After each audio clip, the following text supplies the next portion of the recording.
A beautiful day to be on your best behavior here in the XFL hub city of Arlington, Texas. Two teams looking to get a little offense going. We got the Orlando Guardians looking for their first dub, taking on big game Bob Stoops and the Arlington Renegades.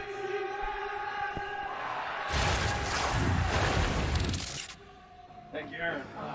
All right, guys, focus all day on how you can be your best every down, every series. Everybody understand? Yes, sir. All right, let's play smart, all right, and enjoy the fight, right? Always enjoy it. Let's get after it. All right, let's go. Yeah.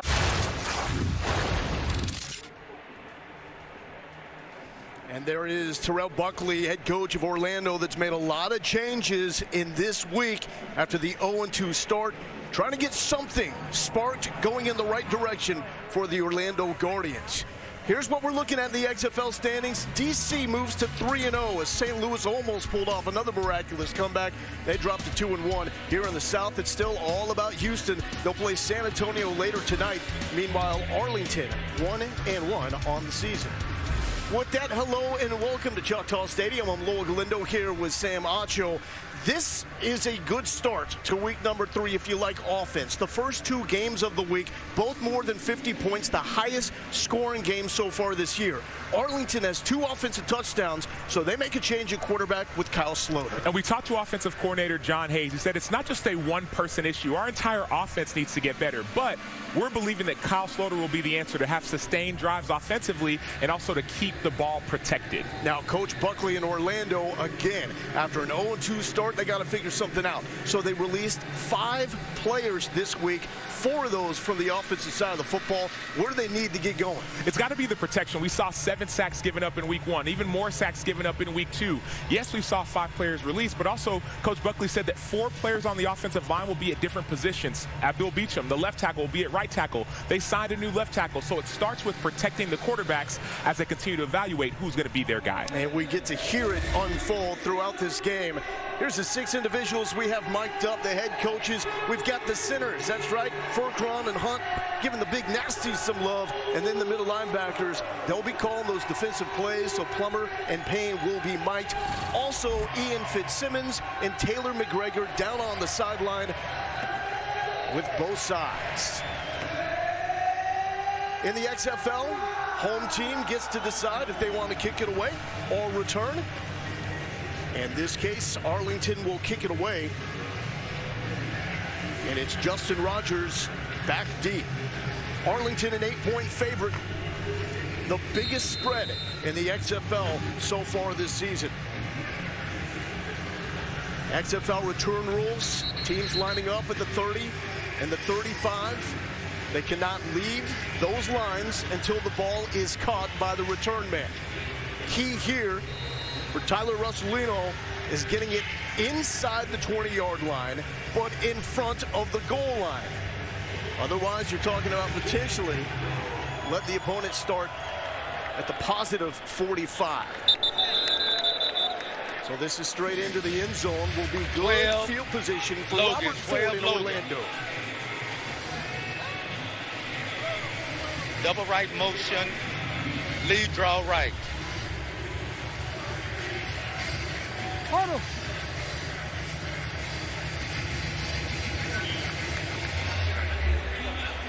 Double right motion, lead draw right. Hold on, ready?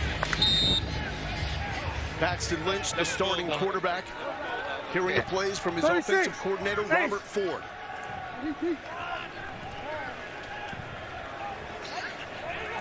Logan Carter and Jermaine Martin in the backfield. Early carry for Martin, who's going yards per carry. B3, B3. B3. Huddle. Huddle. Huddle. Huddle.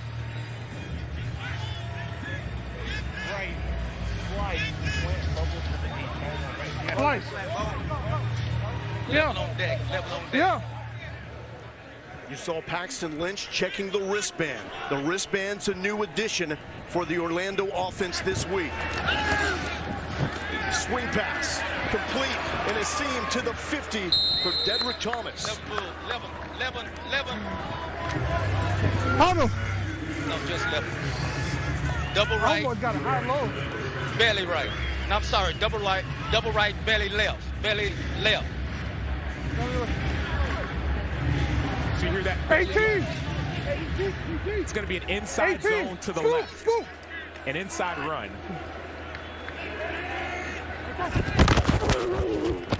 Martin up the gut Good, good, to the good. 45-yard line for the former star from North Carolina A&T. Double left, belly right.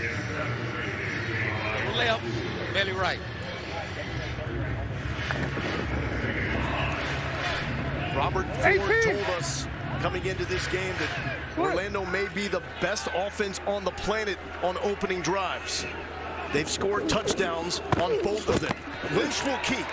Here's a new wrinkle.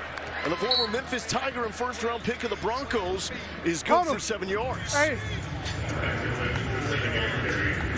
Now for the Arlington Renegades, taking a look at their defense. Coordinated by Jay Hayes. His brother John, the offensive coordinator. B1, B1.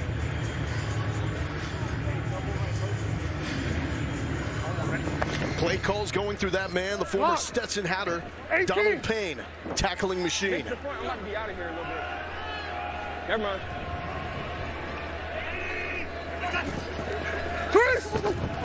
Lynch, a bullet over the middle. Payne meets Cody Lattimore on impact. Lattimore, former Broncos teammate with Paxton Lynch. And you heard Donald Payne communicating with inside linebacker Colin Schooler. He said, man, I might be out here a little bit, but then the motion said, nope, never mind. They emphasize communication on this defense. Hey, I like the play. You hear me?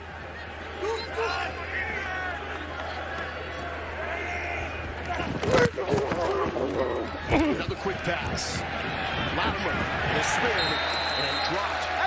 Will Hill, former Florida Gator and NFL vet.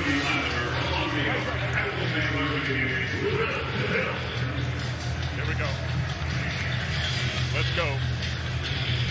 Go combo 52 busting. Go combo 52 busting. And that combo that you hear, usually that's an upfront game, a pass rush game. It's going to be a tech set and exit. The outside edge rusher on the left is going to come underneath. On the right, the outside guy is going to loop around.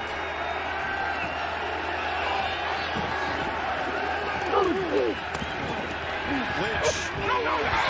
Definitely a holding there on Payne, and the flag comes in. That will be. I did not mean to touch Got two flags. Fuck.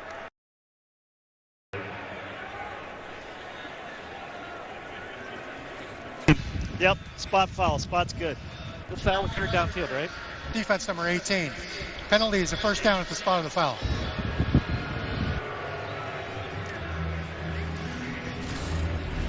Donald Payne is asked to cover a lot. You heard him say, I did not mean to touch him. Well, by rule, if you have a twist or a turn of a receiver, it's going to be a penalty. He plays inside linebacker, but this defense requires him to cover receivers often. And so coverage has to be big for Donald Payne. He has to be better with his hands.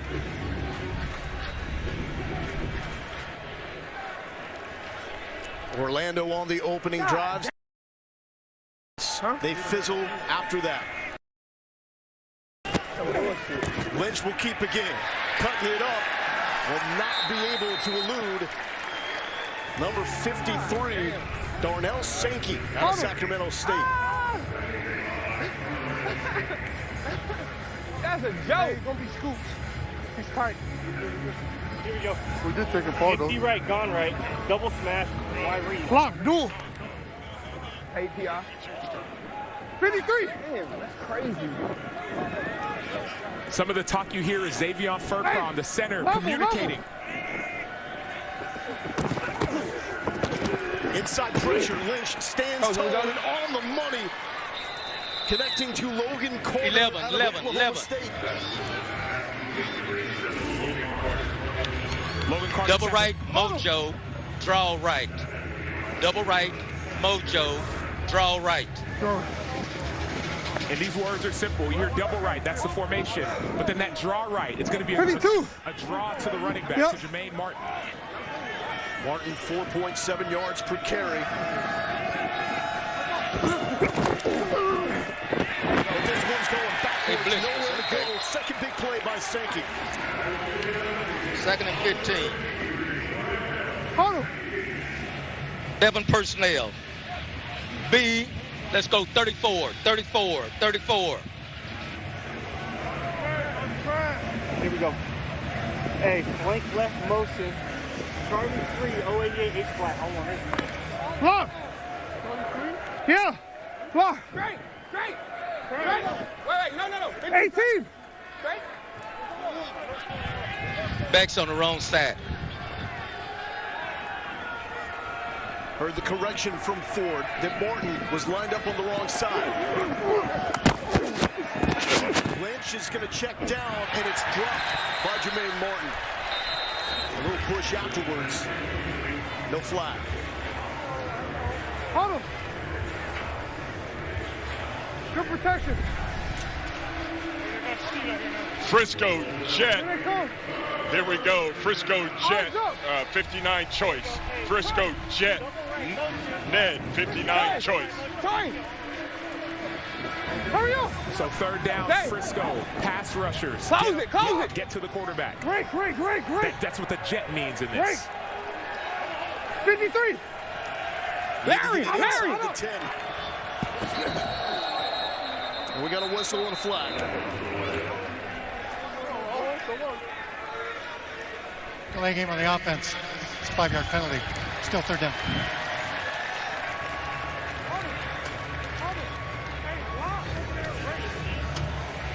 Let's go twins right, ace, Seattle. Twins right, ace, Seattle. Ace right.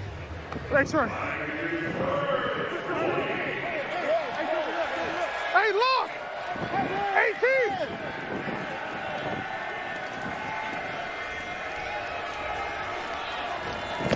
Third inch for Lynch.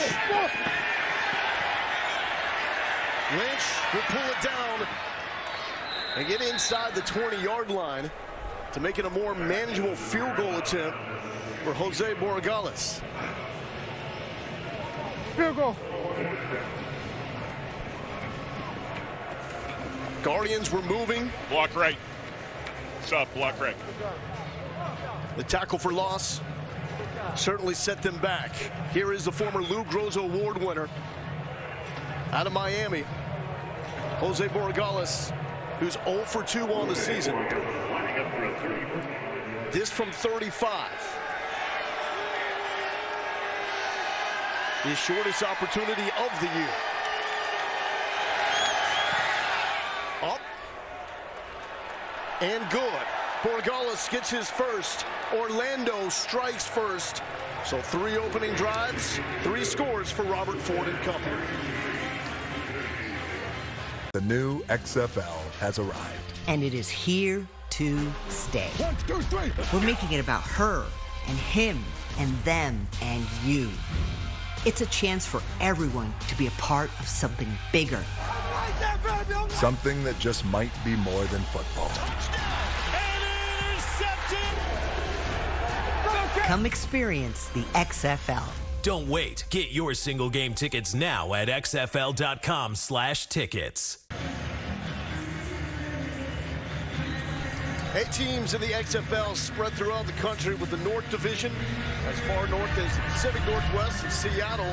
They got a big win last night against Vegas. DC 3-0 to start the year, and the South, Arlington, San Antonio, and Houston out of the great state of Texas. Let's catch up with Taylor McGregor and Paxton Lynch. Thank you. Some design QB runs in there, a new wrinkle. How did that help open up the offense on that first drive? Yeah, we're just trying to do whatever we can to keep our offense on the field and drive. We've been starting the games off good, but the problem is just sustaining that focus and driving the ball down the field. A lot of moving parts on the offensive line. What did you notice about the chemistry in that limited sample size right there? Yeah, it's been good, but like I said, the first 2 games we've been scoring on the opening drives. The problem is just sustaining that focus and staying on the field for our defense and letting our defense rest. So that's what our goal is for this week. Thank you. Lowell?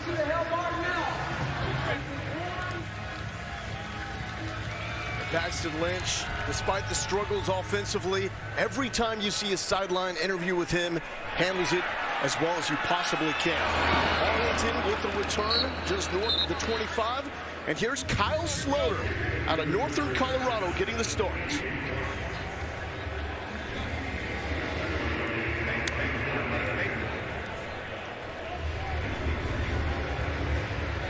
Base.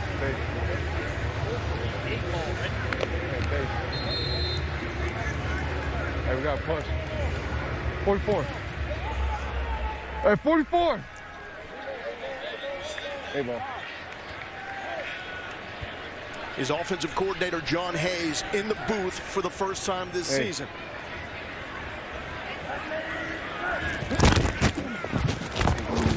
Early carry for Davion Smith out of Michigan. Jared Willis with the stop, 2 yards. Let's go. Steer 2. Steer. Play ball.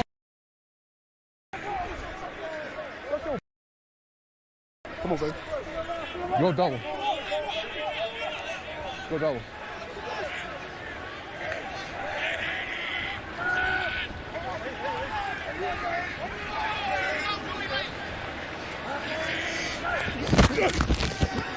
Quick pass, Sloter to Tyler Vaughns, and a couple more yards. Vaughns, one of the all-time leading receivers from USC. Let's go. Z short, 2 jet, Z drive, F sail. Still in cheetah. Gun double left, Z short, 2 jet, F sail. Let's go 3 jet. 44. Rock. Single. Yeah. Go. Slowly hit as he throws. He was looking for Jordan Smallwood on a flat. Staying cheetah. Yeah, I know. Let's go Colt 3. Colt 3. Need to put your hands up. Double right. Y'all back up. D tackle.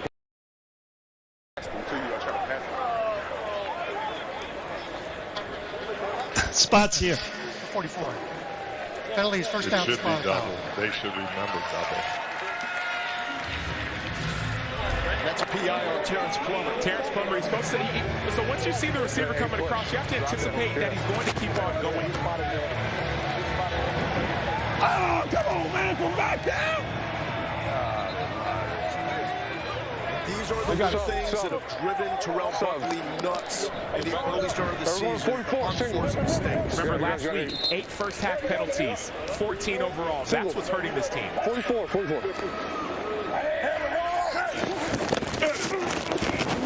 Back to the ground. Davion Smith.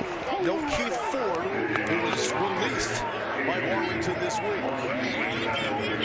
And we got over, invert 3 stay. Over, invert 3 stay. This is big. But 2 is Davion Smith limping off the field. Tracks. Hey, follow. Hey, single. Hey, Steve. Watch this right here. Kenneth Farrell was his first carry for the Arlington Renegades this season. Former standout from Houston. Hey,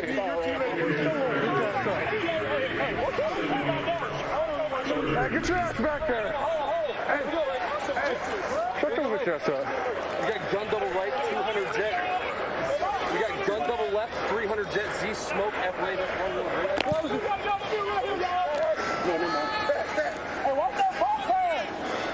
At 44. Single. Slower.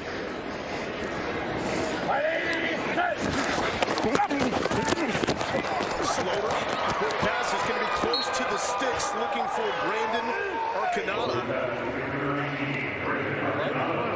That's going to be 4th down. Hey, 4th.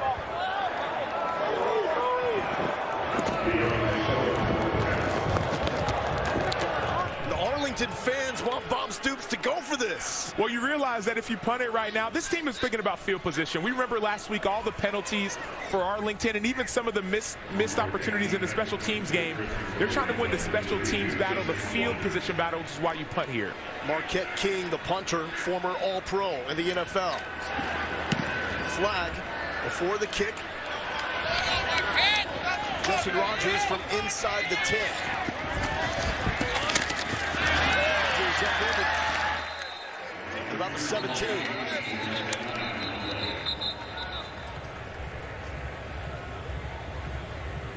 We have legal formation on the kicking team, so we can either tack that on or free kick. So what do you want to do? Tack it on from the 18 to the 23 or re-kick? He wants to re-kick. Illegal formation on the kicking team. This 5-yard penalty will be enforced from the previous spot. It was 4th down. So as we wait for everybody to get reset, let's explain our scoreboard here. You will see the 3 dashes below the teams. Those are the timeouts remaining. Under that are the challenges. You have 1 challenge a game. You need 1 timeout available to make that challenge, and you can challenge anything, including penalties. You'll see the spread, Arlington favored by 8, and then the total, the over-under, is at 37. One of the tough parts about punting again and covering again is that these guys are tired, and so you wonder, why would Terrell Buckley want that ball repunted? Maybe you get a better return rather than tacking off the 5 yards. Already better field position to collect this punt. Maybe another yard.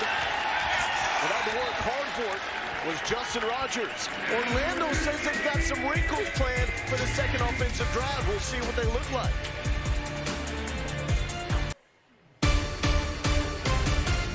The XFL is brought to you by Progressive, the right call to protect your home and car.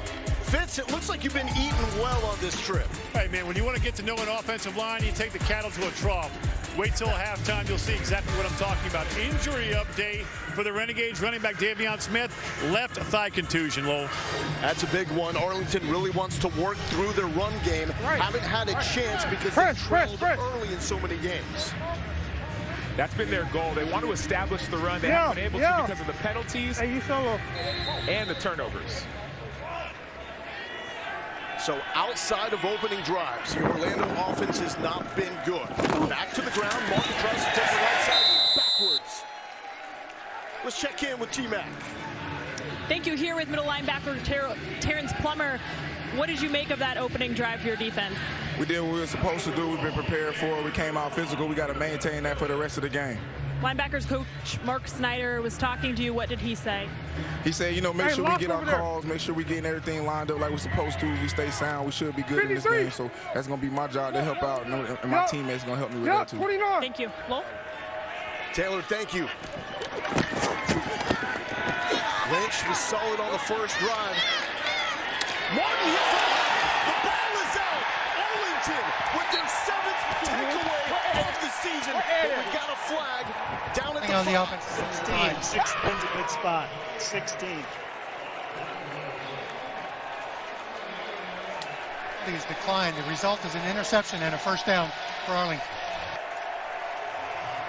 Holding on the offense declined, and for the 7th time this season, Arlington grips and rips. This is what this team does. Arlington has won games or got back into games because of forcing turnovers. Number 30, Edmund Robinson. He comes out of the stack. What that means is you're rushing the quarterback, now you got to go make a tackle. His eyes are on the ball. Boom!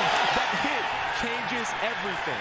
Edmund Robinson, former Division II star out of Newberry. He was a 7th-round pick by the Vikings.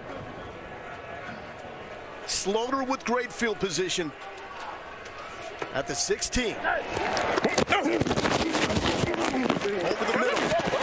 That's his main man, Sal Cannella. They were one of the most prolific duos in the USFL.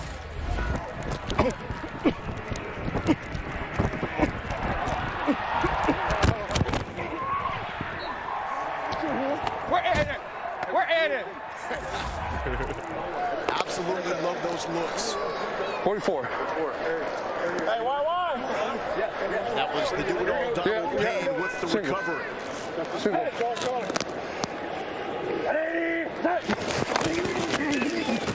Farrell, full head of steam, down to the 5. He'll have enough for the 1st down. Renegades, this is how they score. Every touchdown they have this season is a point off a turnover.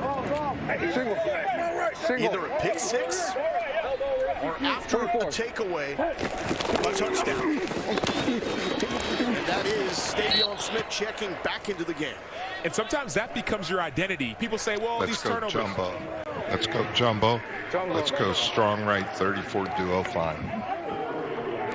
You focus on taking the ball away. It's a skill that can be acquired. Hey, we're strong right 34 duo find on the quick. Ready? Hey, 73. Hey. No, go double deuce. Left side of the line is Canella. To the ground. Smith, jump cut. Chip it away.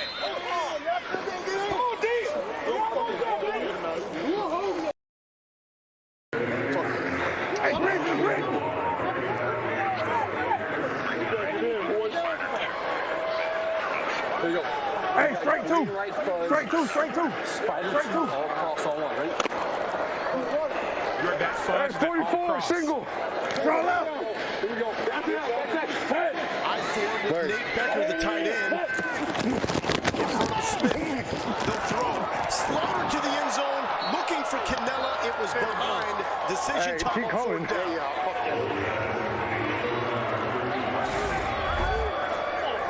Sometimes talk about these plays. You want to get all your big guys in there, but then an all-cross on a passing route. Unfortunately, this was behind Canella, which is why the ball wasn't completed. But it worked as far as Orlando had their big personnel. You heard them say Grizzly in the game.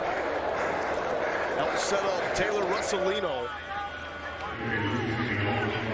Russolino, 12 for 14 in his XFL career going back to 2020. 21 yards to get the Renegades on the board. And it is good. We got a tie game at 3. If you went with the under with 33 seconds left in the first quarter, you're feeling great, Sam. Feeling great. One thing that I love is the way that Orlando has started this game. They're not attacking the strengths of Arlington, which is their corners. They're focusing on the run game. Then Arlington doing what they do best, taking the ball away and creating points off of turnovers. All but 6 of the points this season by the Renegades are points off turnovers. And some of those turnovers have actually been game-sealing turnovers. Week 1, Devontae Bosby, number 41, had a pick 6 to seal the win. And then last week, 3 turnovers in the second quarter kept them in the game. And the main thing for Arlington and Bob Stoops here, they're not in a major deficit early, so they can keep the ground and pound approach. Oh! Justin Rogers took a big hit last time. He was back for a return off the punt. See if he gets some room here. Placement is the name of the game for the kickers. Don't want to put this out of bounds. And give the opponent the ball at the 45-yard line. So looking to squeeze this in between the 20 and the goal line. No one can move until the ball is caught. This one goes into the end zone. So decent field position here for Orlando. Coming up over on ESPN2 and ESPN Deportes, the San Antonio Brahmas and Houston Roughnecks round out XFL Week 3. Scheduled at 8 Eastern, 5 Pacific. Also available on ESPN+. And wow, you're talking about Wade Phillips, their defense, getting after you, Harris, Ward, 12 sacks, 4 interceptions. That will get it done. Look at the difference. Second most has 7. That's not saying the offensive lines are bad. It's saying how good the Houston edge defenders are. Kelvin Taylor, the running back with Paxton Lynch. And here is the son of the great Fred Taylor. And nothing doing. Stout up front for Arlington.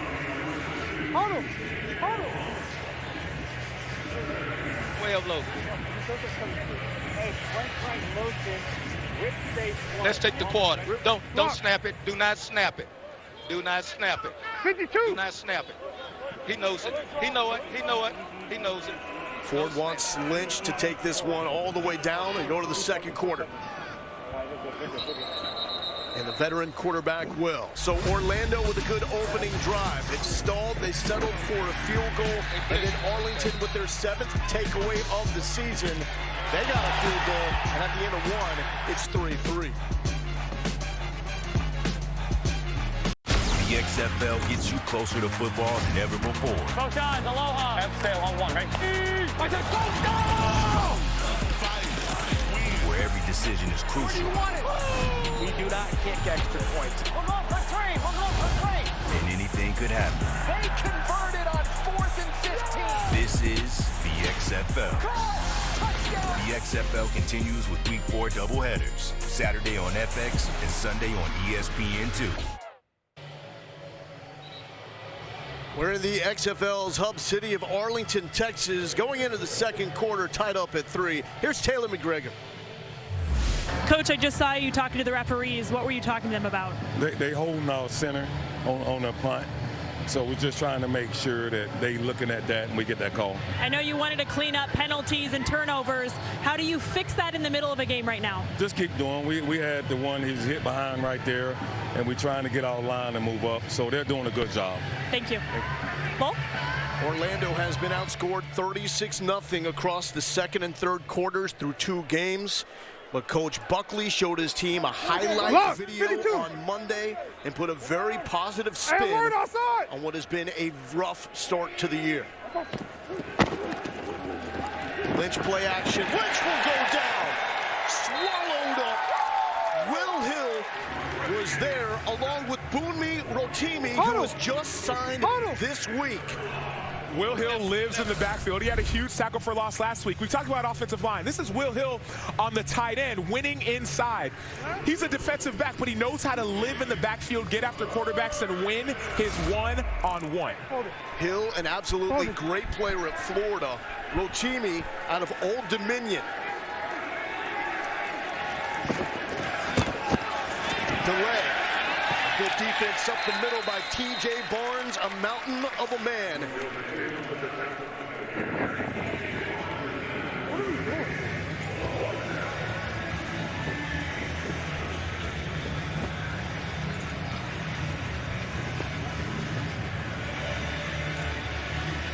And that will bring up the punt. This is Mac Brown to punt. Johnny Townsend was injured on a roughing call last week.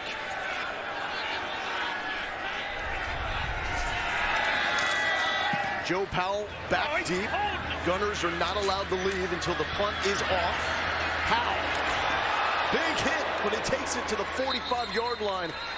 And the Renegades with great field position.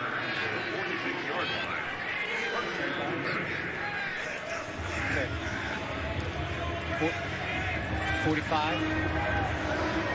We now welcome in Dean Blandino, VP of officiating.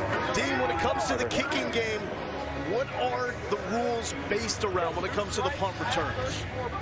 Yeah, whether it's punt return or kick return, we really want to incentivize the return, keep the return in the game. So for kickers, don't kick to the boundary, right? The kickoff out of bounds, punt out of bounds, especially inside the 35, is going to be punitive. And that was the goal, right? Keep the returns in the game. Dean, you're killing it. We appreciate the insight. Slaughter scrambling, and we'll get positive yards on first down.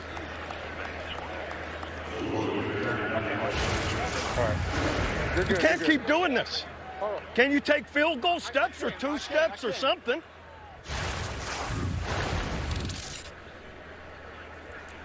What he's saying is the first 2 kicks, we've seen them go, the kickoffs, been in the end zone. That means the offense gets better field position at the 35-yard line. So that's why I said, hey, we need that inside the 20, but not in the end zone.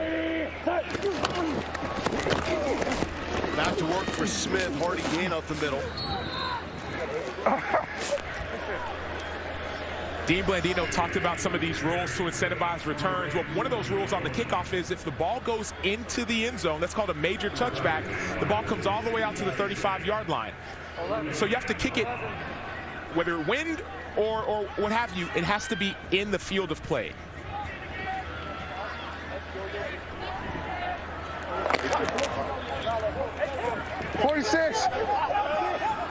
Arlington 0 for 2 on third down. Empty for Kyle Slaughter out of Northern Colorado, making his first XFL start.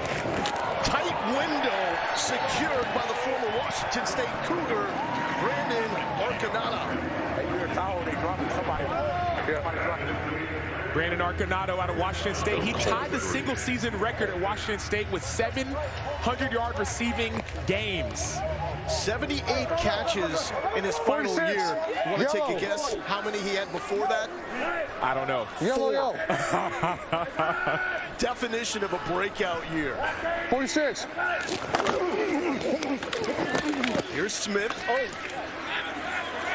And now Arlington starting to lean into that Orlando front seven. This is their style of play. Steer two. Gun double right. Steer two.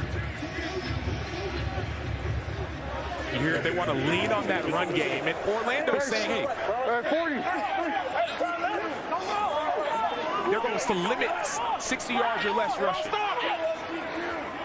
Smith with 5 games of NFL experience under his belt. Slaughter, quick toss. Adrian Killins. Come. Look, backside back. I saw Slaughter on that one. Killins out of UCF.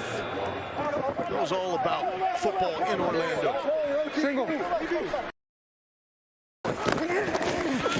Smith, come on! And the Wolverines get the first down.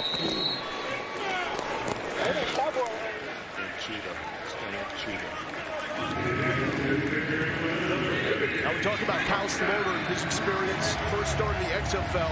He's actually been on the active roster in the NFL with the Lions and Vikings, but did not get in-game experience. He's been on 7 different NFL teams, undrafted in 2017, has experience, but hasn't been able to get on the field. 40. Slaughter, he's an athlete, throwing on the run, the comeback, and that was well out of bounds and a flag. 21. Your flag good? Flag good? Is your flag good? Interference. All right. 21 of the defense. Penalties, a first down at the spot. 17. Karina, we go with this spot?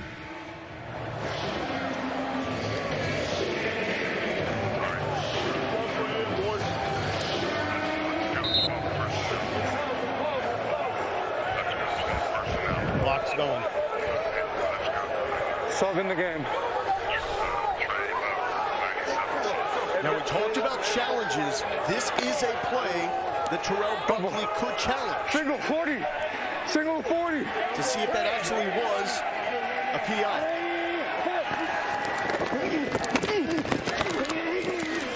Into traffic, and Orlando stands on a 1st and 10.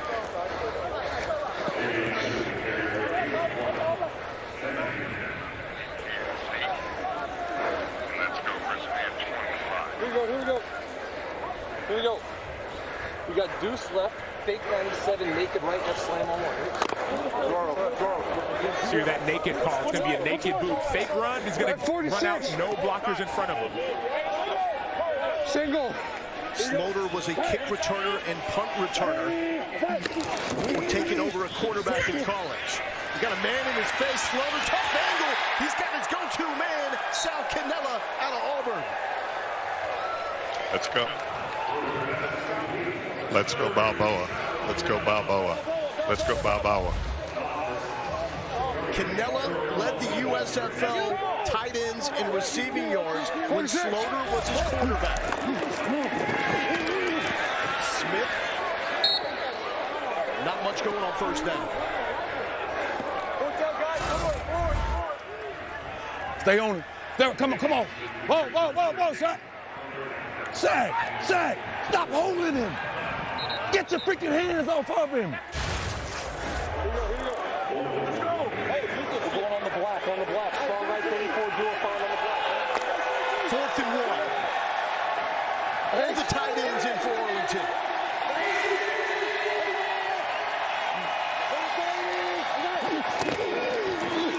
Smith hitting the backfield. Ball is out. Still out, and it's going to be whistled at the 10-yard line with no recovery. Go, O. Let's go, baby. We got to go. Jacoby Jones, 2 sacks in week 1, and a huge forced fumble here in the red zone. The former Texas Longhorn with the biggest defensive play in this game for Orlando. And it started with Savion Patton, number 88, winning on the inside. Then Jacoby Jones getting off a block and knocking the ball loose. Once again, not turnovers, you're taking the ball away. Orlando, they've been down, but showing here in Arlington, certainly not out. Yeah! Whoa! Whoa! Whoa! Yeah! Yeah! Yeah! Let's go! Let's go! Let's go, O!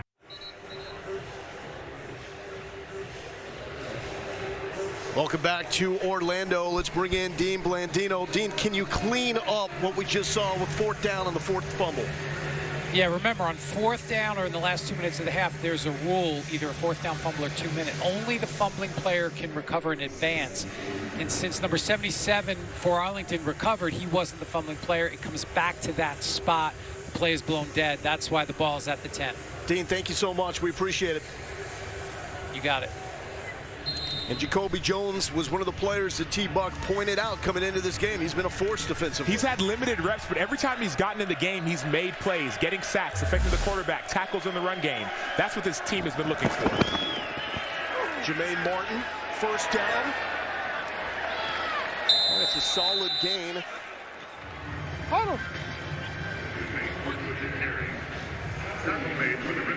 Belly right. Double left. Belly right.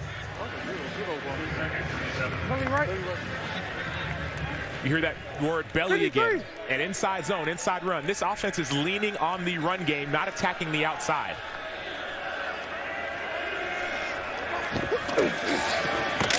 Back to Martin. And Edmund Robinson, who had the earlier forced fumble, got there quickly. What starts to happen is the defenses adjust. Here we go. Let's go. Go.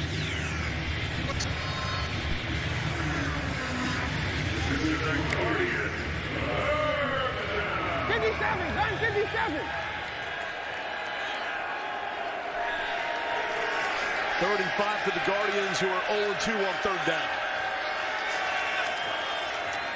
Lynch. Oh, big thud.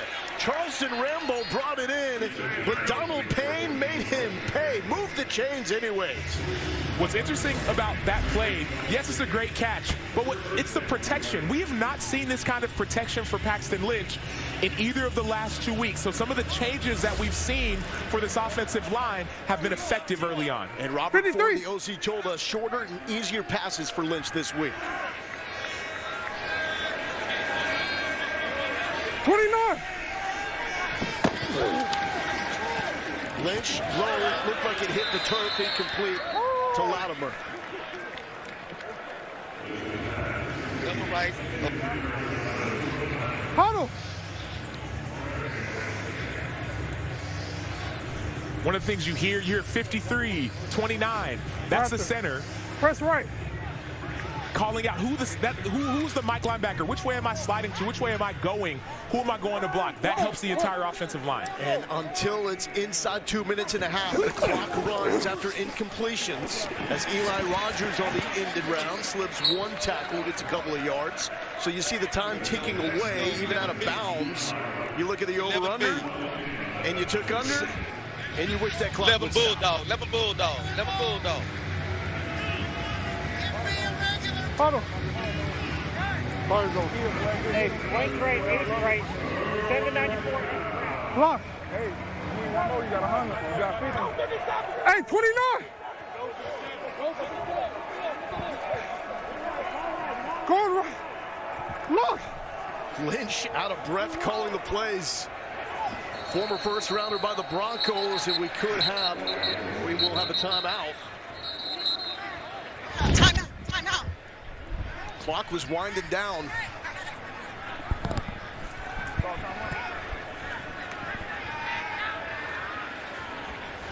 Prior to the expiration of the play clock, timeout, Arlington, first of the half. Wow, so it's Arlington with the timeout. Well, one thing to note, and this may not be why Arlington called the timeout, but keep that play you just saw in the back of your mind, because in the XFL, double passes are allowed. You could have that pass and another pass could come after that.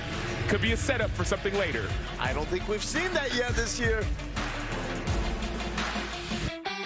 The new XFL has arrived. And it is here to stay. 1, 2, 3. We're making it about her and him and them and you.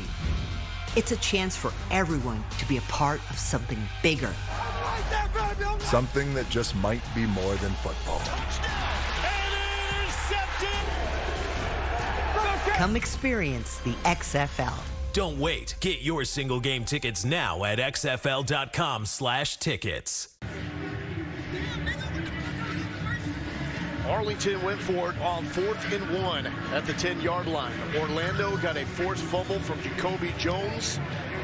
Trying to turn this into points, but facing a 3rd and 9. 18!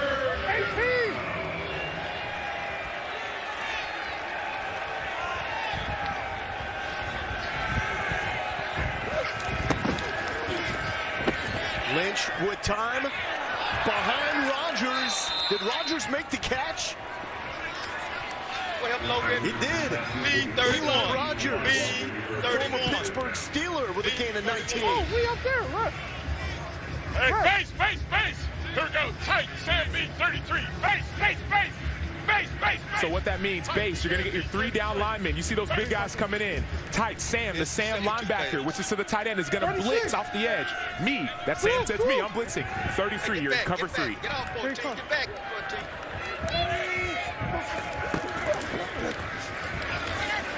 14. Lynch feels the pressure. He's got an open man. Connecting to Lance Lenoir. Joined the team before the last game against San Antonio. That's his first catch in the XFL. B1, out of Western B1. Illinois. 11 personnel, B1. Sam, is this the best rhythm we've seen Paxton Lynch in this season? Night and day. What we're seeing right now is night and day from what we've seen the first 2 weeks. He has time in the pocket to make plays. 29. Pressure, blindside, he felt it, and it's on the money to Charleston Rambo. The all-ACCer from the U. Right motion, lead draw right. X now.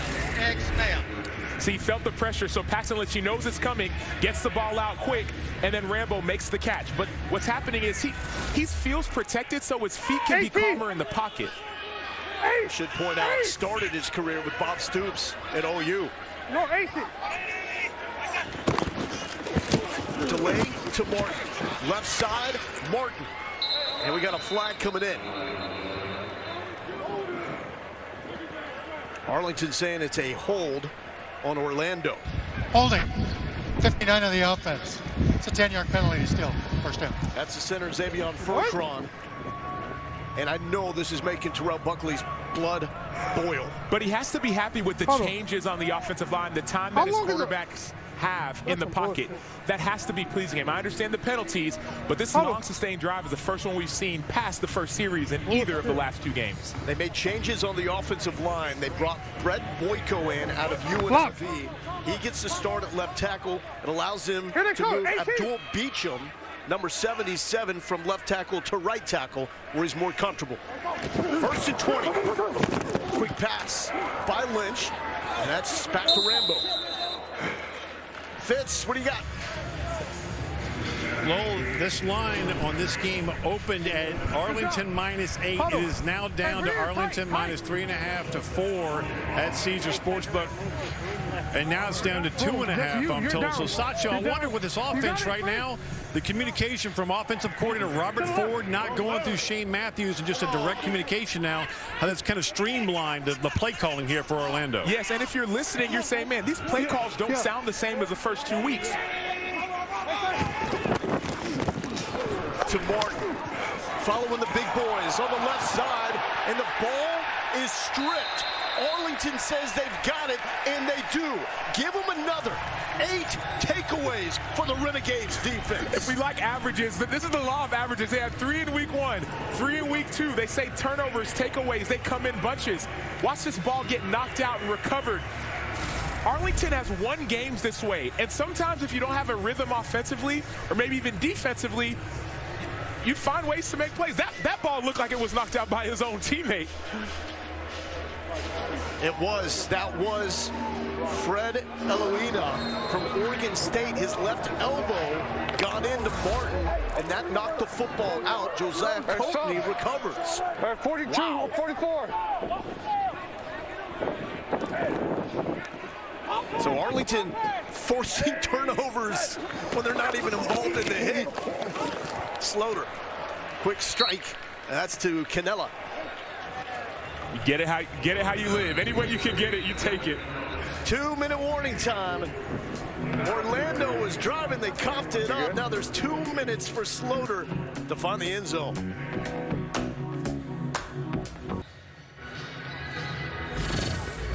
We got a tie game here in the second quarter here with Orlando offensive coordinator Robert Ford. You were just breaking down the play on the iPad, that turnover. What did you see? Well, he was a little loose with the football. Yep. Only thing that the running back needs to do is hit the hole a little bit quicker. And if we do that, we'll be fine with that particular play. Prior to that, your offense had been in a rhythm. How did they get back into that after that turnover? Well, we're moving the ball pretty well. I don't think there will be a problem getting back in motion there. Thank you. Well, Ford won 3 Super Bowls as the tight ends coach here in the Metroplex with the Dallas Cowboys. 2 minute now. We go to the college rules in terms of the clock being stopped after first downs and on out-of-bound plays. Slaughter, some RPMs there to Canella. And they're growing more and more comfortable with each other.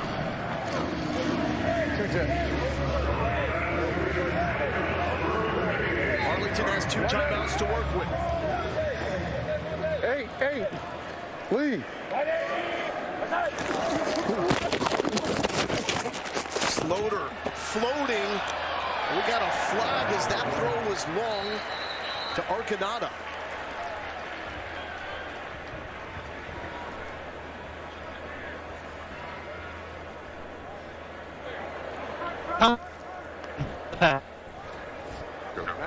Gun triple left, 3 jet. Halfback rule, all go. Prior to the pass, illegal contact for 13 in the defense. This is a 5-yard penalty with an automatic first down.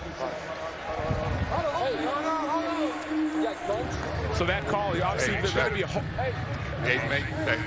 Wristband 36. You can't make contact after 5 yards. That contact after 5 yards is going to be an illegal contact 5-yard penalty. Sometimes you do that because you're out of position. So you need to move up a little bit if you're going to reroute a receiver. Line.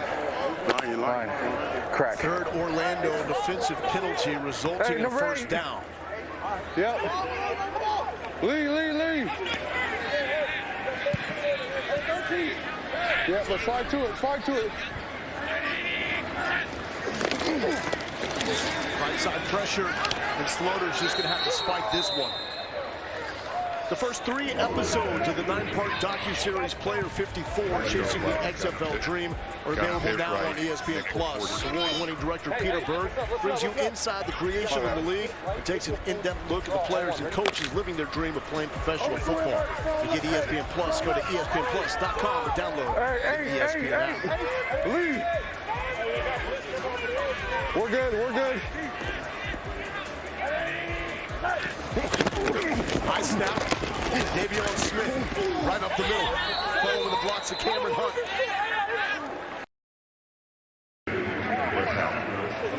Now trying to match him. Let's go gun double left, 3 jet. Pivots. Number 6 rat, compete. Backer, cut 80. Cut 80, that means the inside linebacker is going to go to number 80, so they're going to have him double teamed when you see these pivot routes coming. Look at the Tyler Barnes, incomplete.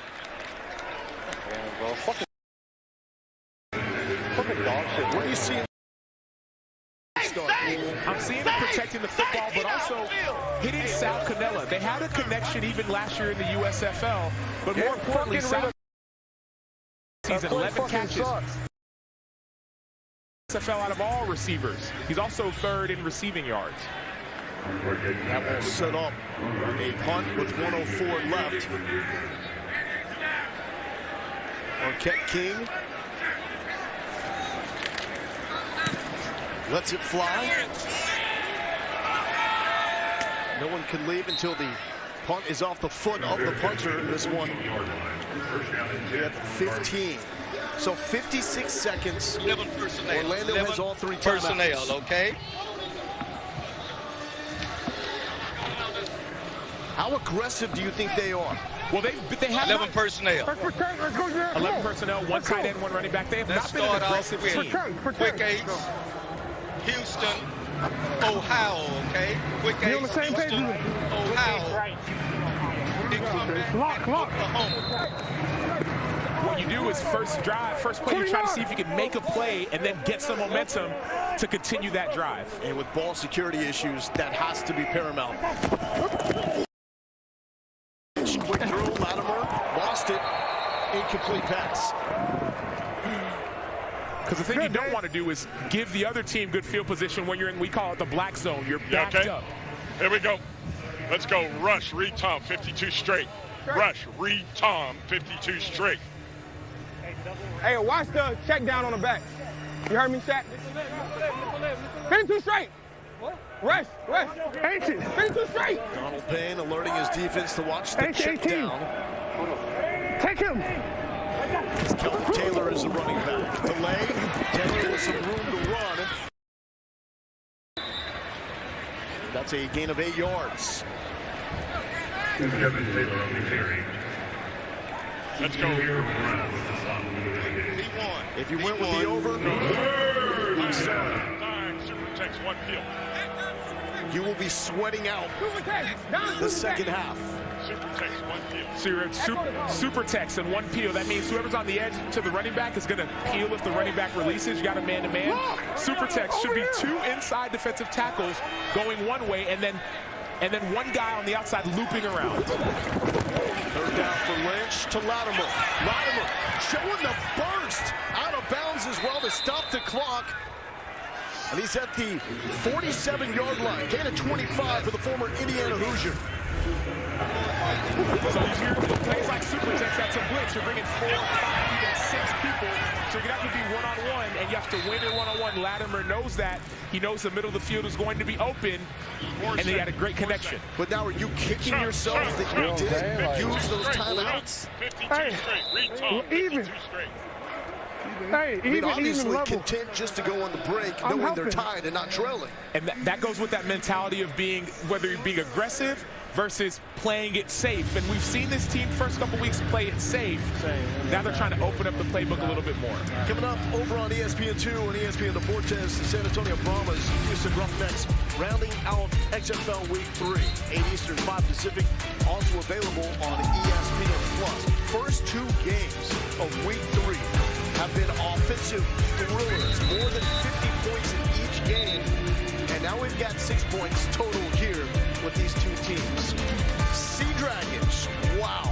Ben DiNucci on a 4th and short, hooked up with Josh Gordon, the former NFL star, for the game-winning score. And then the defenders. First off, St. Louis tried to come back. They went for the 4th and 15 again, like Week 1, didn't get it. But man, the crowd in DC, they've established themselves as the best home field advantage in the XFL thus far. We're good. 6 seconds for Robert Ford and his Orlando offense. Lynch steps up and he's just going to throw this away as he is hit by Sankey. We got 1 second on the clock. See the Guardians teammates checking on their quarterback. Surprised that we haven't seen DeAndre Francois at all? I'm not surprised based off how this game is going. We heard from Terrell Buckley, head coach of the Orlando Guardians, that they're still evaluating the quarterbacks, but this offensive line change has allowed Paxton Lynch to look more comfortable. And so if you're comfortable, there's nothing to change right now. He's driving his offense down the field, and some turnovers have hurt them. And as Orlando takes a knee here, any doubt this is a win for the Guardians in the first half? No, there's no doubt at all. Orlando, you heard Robert Ford, offensive coordinator, say, hey, let's take the quarter. Why? Well, historically, we've been great in first quarters. We've struggled in the second and third. So let's get some confidence going. And now we're looking at saying 3-3 at halftime. We've beat ourselves in a couple ways, and it's still tied. So let's find a way to build our confidence back and win this game in the second half. Meanwhile, the quarterback change for Arlington going from Drew Clint to Kyle Slaughter has not led to any touchdown action. We got a lot coming up at the half, including Ian Fitzsimmons taking an entire offensive line out to eat.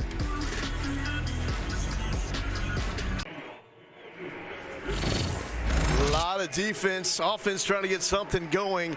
Orlando thought they were cooking. Jermaine Martin got to the outside, but his offensive lineman knocks it free. We heard from the Orlando offensive coordinator, Robert Ford, after that, and said Martin just got a little bit loose with the football. So a lot of really good defensive stands by both teams inside the 30, which gives us a 3-3 ball game. Loa Galindo here with Sam Acho, but Terrell Buckley, talking with him leading into this game, he was super positive and really tried to show his guys all the good that they have done despite an 0-2 record. Seems like it's paying off. And even if you're 0-2, you realize you're not that far off. This is the XFL South, a divisional game. And so all of a sudden, if you win this game, you build the confidence back in your team. Like they said, one play at a time. Now you're back in the mix. You know who's back in the mix? Ian Fitzsimmons. And this is a smart man. He's back at home here in the Metroplex. He comes up with this great idea to go out to eat with a bunch of hog mollies. Let's get nasty, Lowell. You want to know what life is like in the XFL, especially here in Arlington, the hub? Well, you take a group of guys out, an offensive line. And what do? As I mentioned earlier, take the cattle to the trough. That's how you get insight to life in the hub with an XFL football team. Let's go down and dirty with the offensive line of the Renegades right here.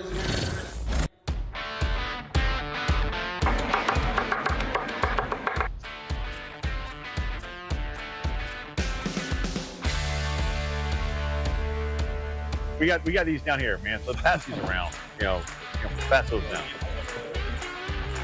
How did this all come about where, like 2 days before a game, right, and here you guys are as a group? This was something we wanted to do just to have something to get away from the facility. Let the guys hang out, have a little fun together. It's nothing like having the O-line and some barbecue together. Oh, Lord have mercy, man. Your mic tomorrow? Y'all are going to get no content whatsoever. None of it's going to be applicable. It's just going to be me trying to, like, corral the cattle, like how a good sheepdog does out in the fields. That's what my job is corral the cattle and make sure they're, like, going the right way and make sure that they don't get off track. And especially with this one, oh, man, you got to pull the reins back on them, Because him and I already, we have very similar play styles, so we kind of bounce off each other, feed off each other, if somebody's missing, talking. How was the Airbnb with these two idiots? Oh, man, it was all right. Mario Kart? This is where it's going. It gets serious. Madden is a fake game. Yeah. Not real football. But that kart, man, it's so good. You got a coach on the field that's actually on the field with you. You got as much gray on the top of your head as I do on my beard here. Yeah, I still feel like I can do it. So I came back to give it one last shot. Still get pregame nerves, come out there excited with the boys and just feed off these guys' energy, man. It's a lot of fun. It's something that you can't get outside of football, too. Like, you can go clock in at a 9 to 5 like the rest of your whole life. We only got a certain window where you can still chase this thing. And it's just nothing like it. And I think that's why Brian and I have kind of had the connection, because I coached him before, now he's coaching, now he's playing again, just to have that ability to see what you take in the meeting room, what you do in individual, and then it shows up on the field. And that's why I love coaching the offensive line. Those guys get it. It's not just one guy making a catch, it's 5 guys doing it together. It's 5 guys as one doing their thing. And now we go from eating barbecue to some of the halftime adjustments that are being made. You see Jonathan Heimbach meeting with his offensive coordinator, John Hayes, cooking up something to get Arlington moving the football a little more productively in the second half, because so far it's just 3 points. Haven't allowed a sack, but made that quarterback change with Kyle Slaughter as well. So how's it going so far? Well, so far I would say so good. Why? Because you're not you're not seeing the turnovers that we've seen the last few games. Last week we saw the quarterback Drew Plitt have 3 turnovers. Week before he had a few turnovers. And so you've stopped beating yourself.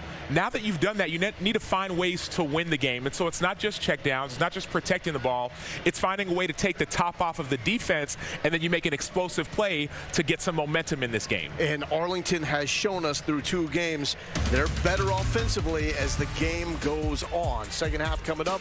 More from the locker rooms coming up.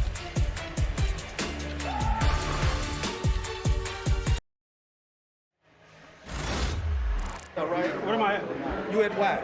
So I'm on the right. 11 personnel. If we go 11 personnel, you will be. Be a regular split. Yes. Want to run waggle. Waggle at 9. Fake truck. Take the truck and run waggle. I'm gonna run the over from the wide. I'm do it right. Let me say it right. Do it right. Fake boot at 8. Do it right move. Yes, do it right move. Fake boot. But I'm in the wide. Right. So you want to hold up here. Get the flat right. And that is the OC for Orlando, Robert Ford, talking to his best playmaking threat, and that is the tight end, Cody Latimer. And that brings us to our first half stats, brought to you by Progressive. So Orlando, 155 total yards of offense, almost doubling up Arlington, but still only 3 points to show for it. They're happy about their offense, but you're going to see the adjustments being made at halftime, meaning, hey, we may not have practiced this, but based off the looks that we're getting from Arlington, we're going to actually change our play to win in a one-on-one. So getting your best players in positions to make plays, those are the adjustments we're seeing that you're hearing from Robert Ford and Cody Latimer. 2 turnovers for Orlando. That has not helped the cause, but they've been able to right the ship with some sudden change defense after that. Arlington has had opportunities. Had the ball inside the 10 early in the game. Settled for a field goal. Borregales will kick it away. The kicks have been interesting going in this direction as Russolino for Arlington put 2 in the end zone, which brings the ball out at the 35. This is going to be dangerously short. Killens lets it go all the way back to the end zone. So since it bounced inside the 20, it's not going to be as good a field position for Arlington. They're calling this a minor touchback. So the ball will come out to the 15-yard line. Major touchback is if the ball gets kicked in the end zone. Call. Minor touchback is when it bounces into the end zone after hitting the 20-yard line. So that kick is really as good as you can get for Borregales, but it's dangerous because if that had backspin, and even if it lands inside the 20 and then goes back towards the 25, you're talking about taking over at the 45-yard line. And the team is allowed to move after 3 seconds that the ball hits the ground. And so all of a sudden the return team and the kickoff team will start to go get the ball. Hey, 44. 8. Kyle Sloter got the start over Drew Plitt. No, you guys double. He's 8 for 11, but only 40 yards. Heavy formation for Davion Smith, star out of Michigan. Are you coming 8 from that? Fitz. Well, this game opened and then closed around 7.5, 8 at Caesars, with Arlington being favored. Right now, it's around 3. Hey, Lowell, that's a great middle right now. If you want to play Arlington, it's a 5-point swing. I'm in. The 8-point spread, the largest by far that we have seen coming into a game this season. Hey, y'all got 46. And offenses have been exploding in week 3. They've grinded to a halt here. Nice route, Sloter putting it on the spot to Lawan Winningham, his second catch of the year out of Central Arkansas. And let's go wristband 11. 11 big, wristband 11. Now, why are we seeing Hayes in the booth this game? Well, last week he was down on the field. He said, man, I want to be more clinical. I want to get away from all the noise. Y'all got 46. I'm going to go up in the booth and see if I can dissect the game that way. And we're seeing benefits.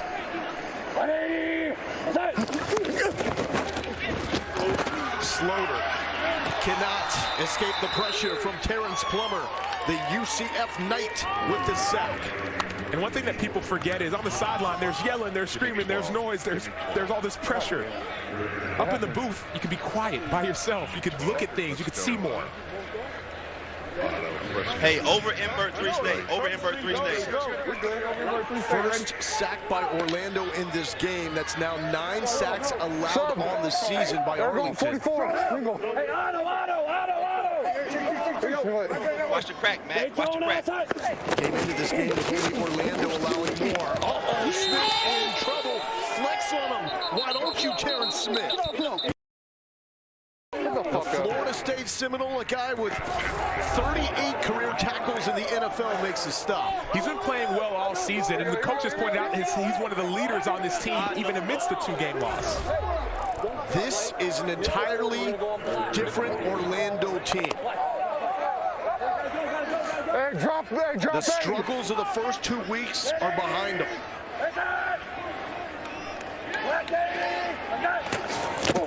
Slower playing it safe with Smith. Smith to the 30-yard line where he's brought down by Matt Elam, former Florida Gator and NFL star. You heard Tony Carter, defensive coordinator, say to Matt Elam on that last play with the seconds waning down, watch the crack, watch the crack. That's the difference in the XFL. Coaches can talk to players all the way down till the ball is snapped. And not just one player like it is in the NFL. They have multiple players have headsets that they can hear from. The big leg of Marquette King on a line. Want to keep this one out of the end zone. And it's going to go into the end zone, so we're out at the 35. Let's take a look at today's game flow, brought to you by Progressive. Hey, alert the push. You hear me? Block right. Block right. Hey, when I'm in, Will, I can give him the call. I ain't got it. Hey, give me a call.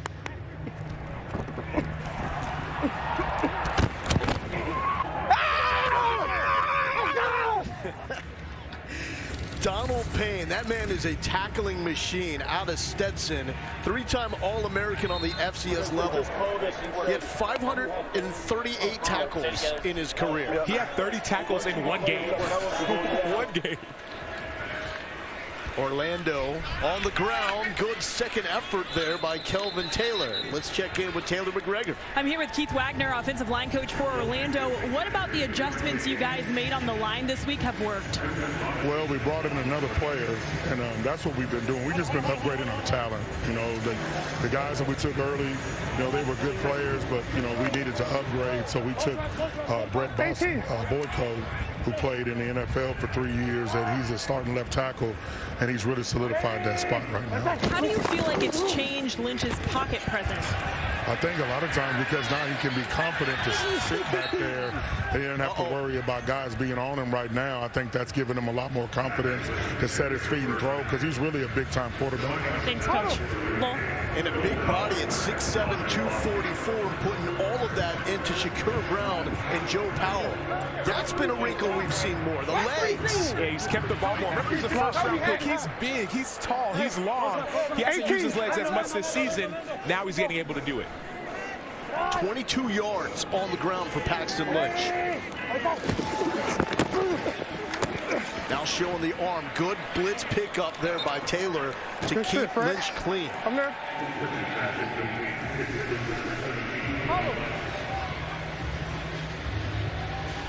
And give that man credit. Let's go.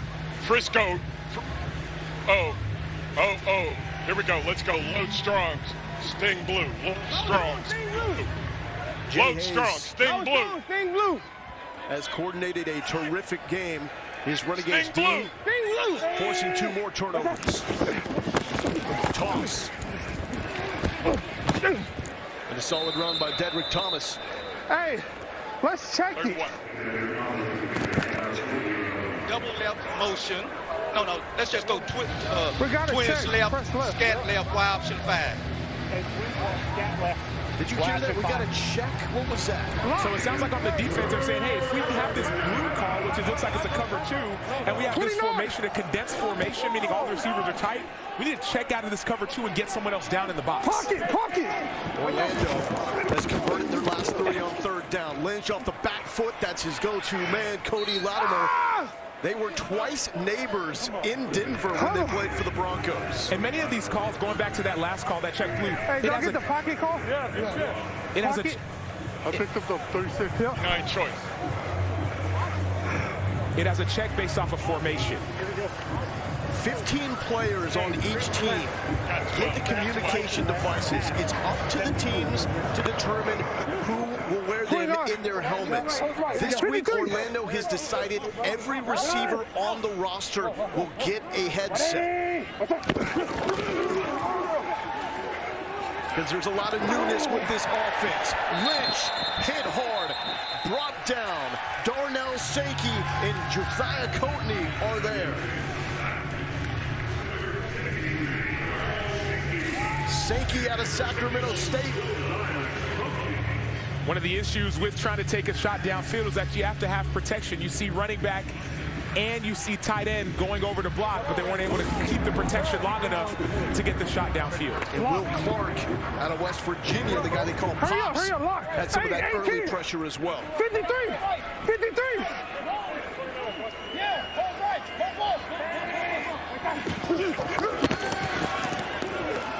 Over the middle, nearly picked off. It was right in the breadbasket for Sankey. You want Buster? That went right through. Here we go. Hands. Let's go. Rush. Read. Come on, let's go. Hey, that would have been twist. takeaway number 9 on the year. Lock. Do it, 3rd and 17. Do you play this like you've got 2 plays? 18. Makes it a little more interesting with the dynamics of the punt. Not wanting it to go into the end zone. And let them take over on the 35. The lofted pass for Rodgers. He was covered downfield by Shakur Brown.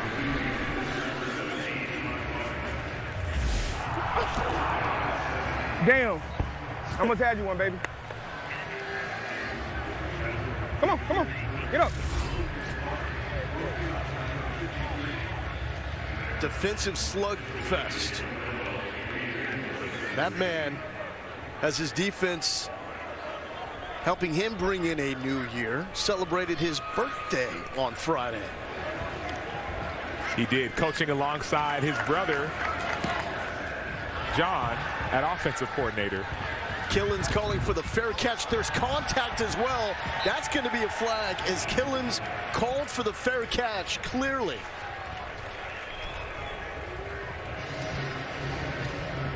After the play was over, I have personal foul, unnecessary roughness, kicking team number 80.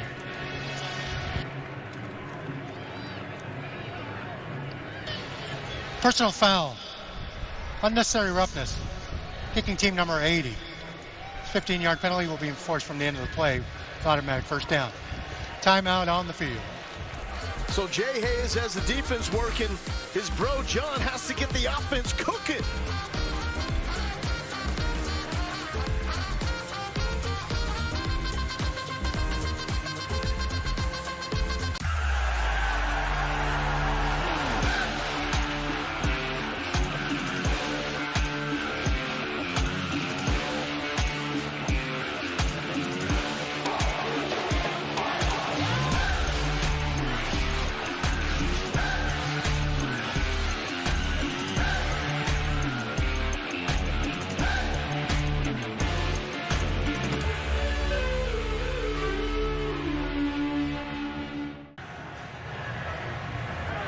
Welcome back to Arlington, 3-3 here in the third quarter. The Orlando Guardians were in the headlines they did not want to be in this week when it was reported by multiple outlets that their backup quarterback, Quentin Dormady, was sharing his team's plays with the opposition. None of this has been confirmed, but we do want to share with you what we know. He was released by his team on Friday, then reinstated yesterday, that was Saturday, by the XFL, and he is currently on the reserve list and inactive in today's game. The XFL put out a statement yesterday yesterday saying that the league is actively reviewing a personnel issue regarding a player on the Orlando Guardians who was released from the team yesterday afternoon.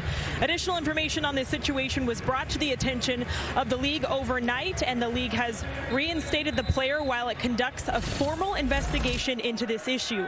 The situation is under review, and we will share more details regarding the findings as appropriate. We did ask the Guardians to comment, and they said the league is handling it, guys.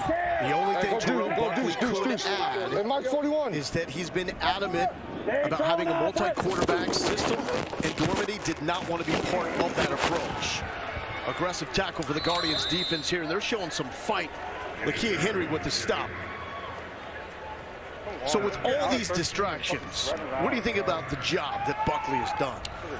I've been impressed by how efficient his team has played. We heard a lot of one play at a time mentality, and that's what they're doing. They're not worrying about the outcome. They're worrying about what they do on this next play.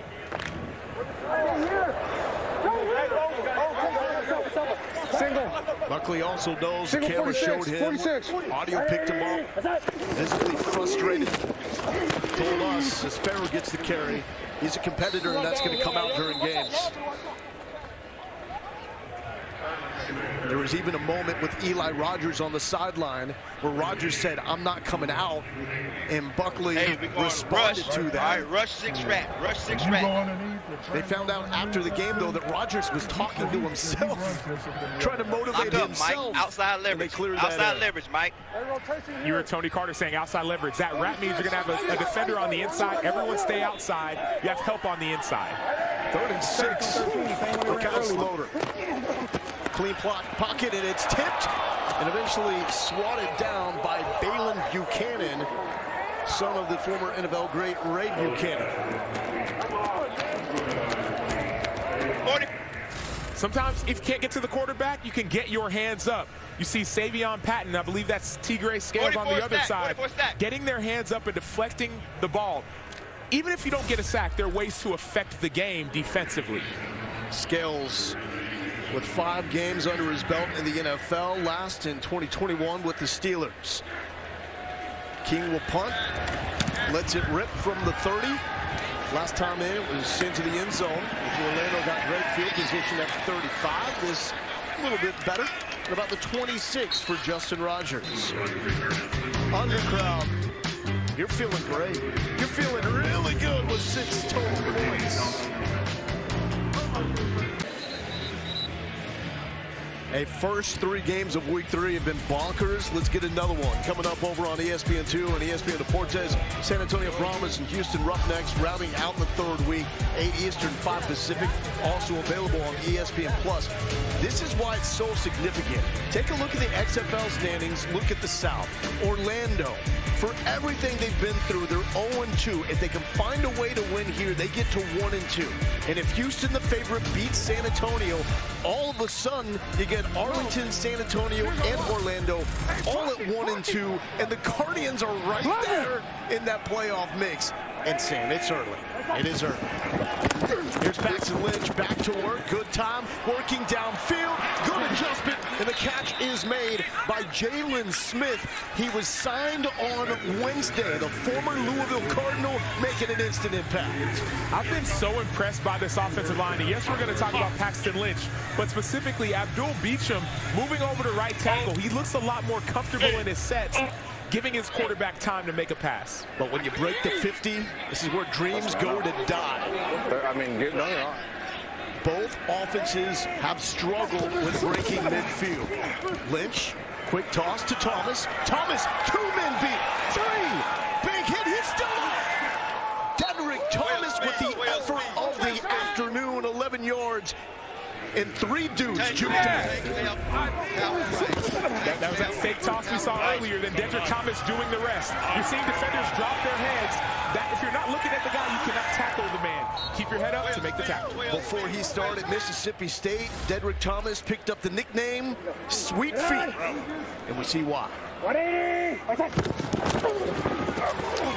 Back to the ground.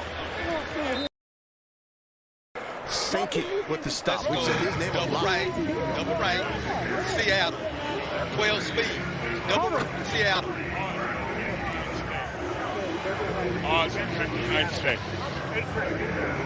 Block. Orlando 53. has not scored a point in the second or third quarter this season coming into the game.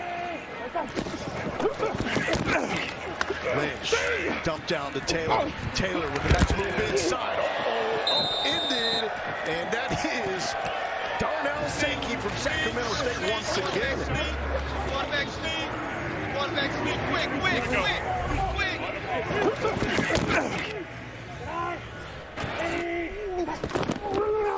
And a quarterback sneak here on 3rd and short. The spot is going to be close for Paxton Lynch. Yeah.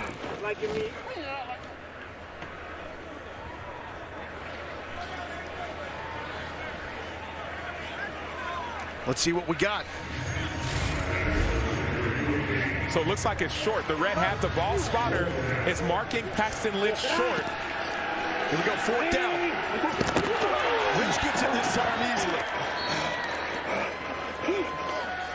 Hear those big nasties in the middle. So we got the center, Xavier Bergeron, mic'd up. Let's go. B-18. B-18. B-18. B-18. He worked for that first down. And Southern Illinois. Block. 52.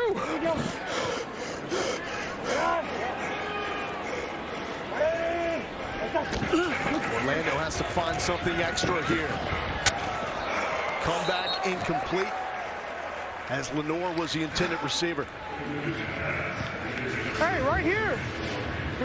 Tank left, power right. Tank left, power right. All right, let's go. There we go. Let's go. Ozzy, 59 stay. Ozzy, 59 stay.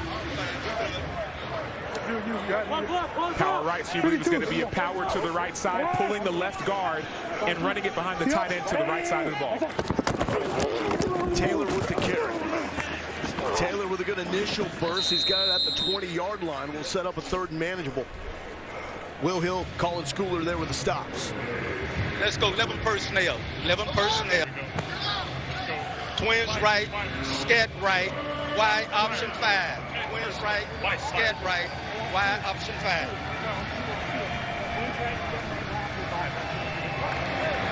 So why that tight end is going to have an option route. Can go inside, can go outside. Pocket. That tight end is Cody Latimer. Inside for Lattimore. Lynch has him. Lattimore still up inside the 5. And they call that play based off what's the leverage of the defense. If the defender is playing you outside, you can stick them and then go inside. If it's going to be a zone, then you know you're going to sit down in the zone. Latimer's 11B. looking for that zone to sit in. Arlington trying to pull up. By the way, Sancho, Marvin Sanders, quarterback coach for Arlington, was screaming at his guys, get inside, get inside. Where they get beat? Inside. Inside.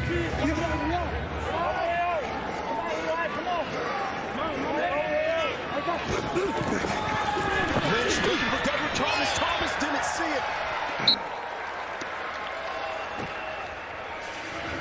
That's going to bring us to the 4th quarter. Another great opportunity for Paxton Lynch and Orlando. They've got to cash in inside the 5.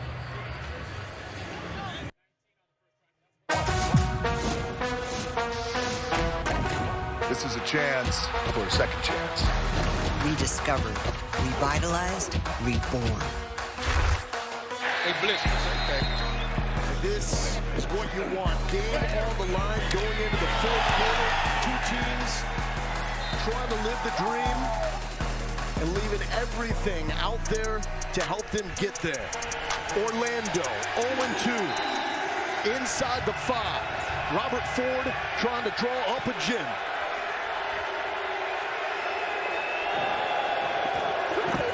Lynch, the draw. Lynch is in. Guardians take the lead.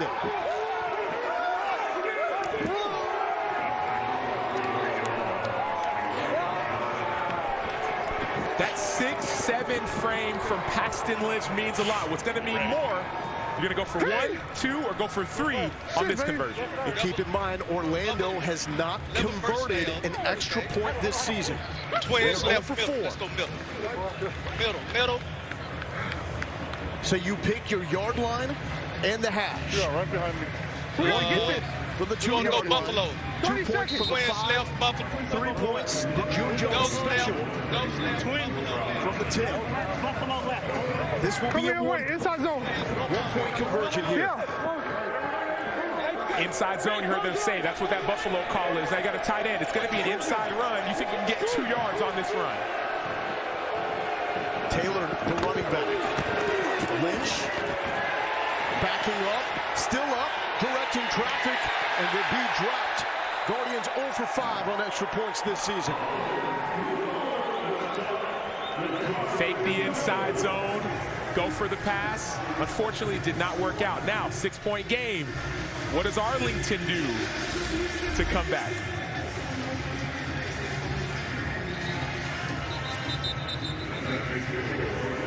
Colin Schooler's all over it.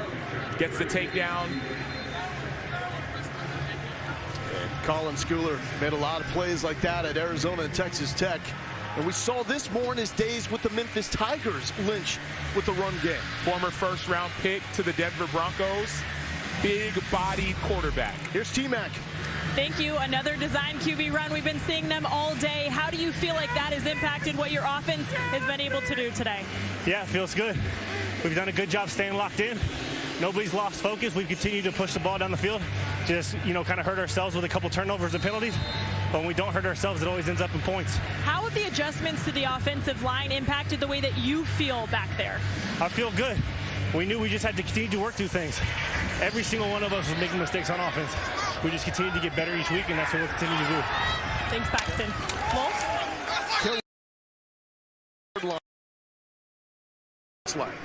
And he sounded like this even in the midst of rotation and not playing well early on and having someone else be the quarterback. Now the pressure shifts to Kyle Sloter. Sloter out of Northern Colorado. Been active in the NFL with the Lions and Vikings, but no game experience. Sub. 44. 44. Yep. This is first XFL start. 38.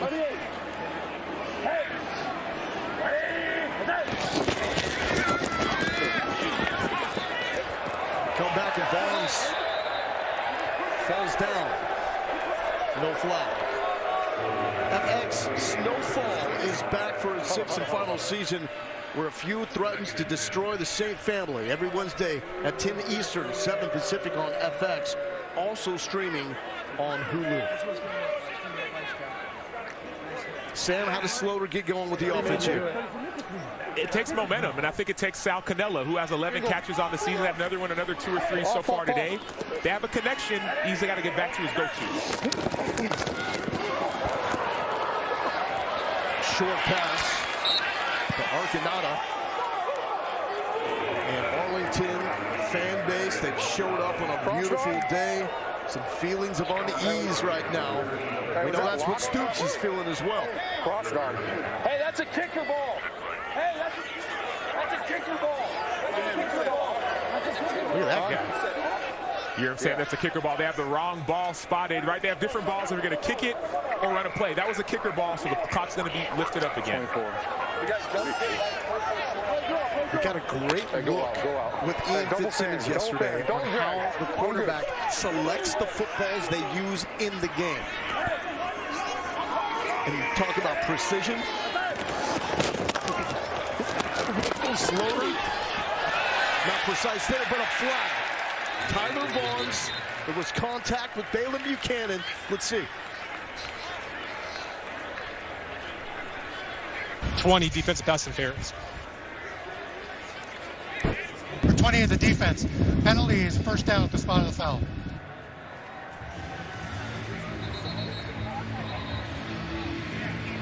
Fitz How detailed was Slaughter picking the game balls yesterday? Well, this is not going to surprise Sam Macho, a former linebacker, right? But, I mean, quarterbacks are very picky when it comes to the footballs. He had 30 balls that he was testing out to pick 8 to use during this game, and he was so detailed. The first one he threw away, I didn't feel a difference between that one and the one he called game ball 1. So quarterbacks, as Pledge is just walking by me right now, they're picky like pitchers when it comes to a baseball, when it comes to the footballs they're going to use during a game. He was seeing differences in the dimples. Oh, yeah. Dude, it was insane, man. Again, the first one he threw away, I didn't feel a difference between the one he called, ball 1, the one that his favorite football. I did not feel a difference. Well, it was funny because Fitzy threw the ball to me and said, now, do you feel anything? And I didn't know which one he had said yes, which one he had said no to. And I tried to figure it out. I could not figure it out. And I do have to say, I think it was a little mental, but hey, if it works, it works. Well, you cover baseball all the time, T-Mac. You know how pitchers are with baseballs. Oh, yeah, that's why we see pitchers throwing out balls at an all-time rate right now. But somehow he knew that was a kicking ball. Whether he saw the marking or just by feel, he knew something was off. Slaughter, just with one full season under his belt in college at the quarterback spot at Northern Colorado after transferring from Southern Miss. He was playing kick returner and receiver before getting a shot at quarterback. This is what Arlington has wanted to do. They haven't had the chance because they've trailed by so much. And Slaughter had 9,000 yards of offense in high school, 6,000 passing, 3,000 rushing. Things just didn't work out in college. His team was 0-12, new coaching staff. Now he's trying to find the right team while he's finding the right ball. But did you see the arm on the right side of the screen? Taylor McGregor throwing dimes. 13 minutes left, game on the line. Orlando up by 6. Smith, left side, shoves a couple of tackles. And this will set up a 3rd and short. That's the bread and butter for this Arlington Renegades offense. A stretch to the left or right. The outside linebackers have to win against tight ends. If you block one-on-one, the play's always going to get 6-7 yards. And the player is down. Gerald Willis, defensive tackle out of Miami.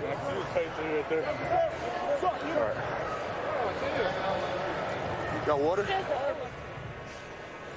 We'll be right back from Arlington.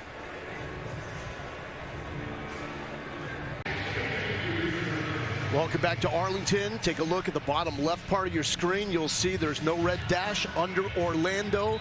VP of Officiating, Dean Blandino. Please explain why. Yeah, so we had a challenge. Remember, the coaches can challenge any officiating decision. We had a flag down for defensive pass interference that resulted in a first down for Arlington. And Coach Buckley challenged that it was not. We had early contact. I was able to confirm that the contact occurred before the ball arrived, playing through the back. And it was a good call for pass interference. So Orlando loses the challenge, and they charge 1 timeout. Dean, thank you. You got it. And that was Balin Buchanan with that early contact. That seemed pretty clear. Yeah, I mean, if you're from this angle, it didn't look early, but if you have all the different angles, you say, well, yeah, the contact's early, and any early contact equals pass interference. Huge 3rd and 1. Hey, Rambo. Hey, I'm going R. And another sneak this time by Slaughter. He's got plenty of yardage to move the chains.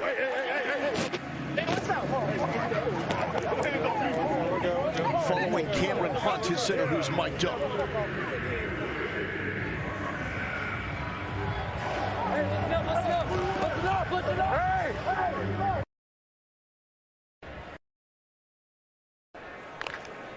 So when you're watching at home and you just hear the audio completely drop, that means someone has said a naughty word.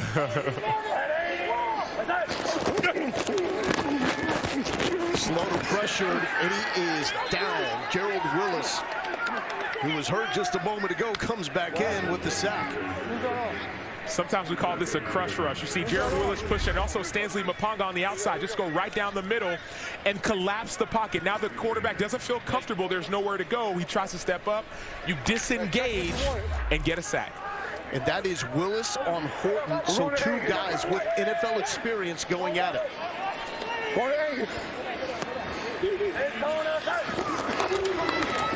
Quick pass to Vaughns. Vaughns cuts inside, reversing field. Canella with the block.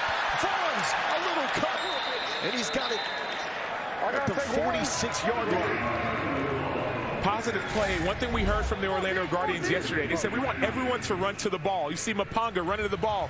Everyone on that defense, Murphy running to the ball. Even if you miss the tackle, Plummer running to the ball. One of your players is going to make that tackle. 222 catches in his career at USC. That's number 3 all time. Hey, 12. Fence.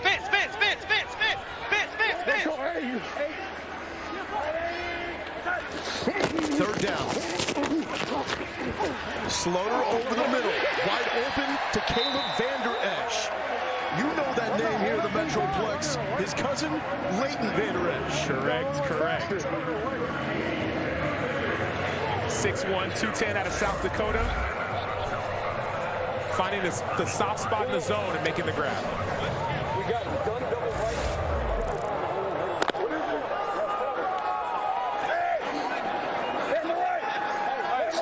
Hey, Ray. Hey, you got quarter two.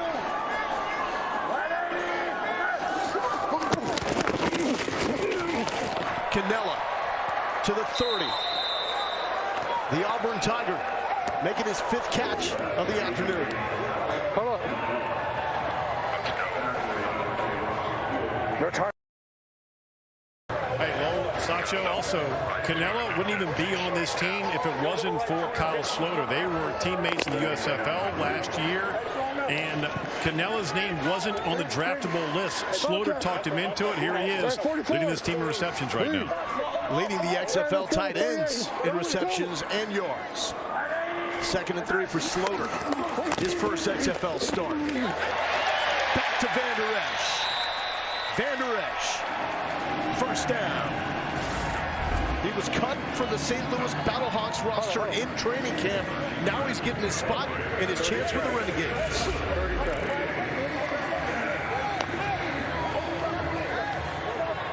Let's go, Mike Davis.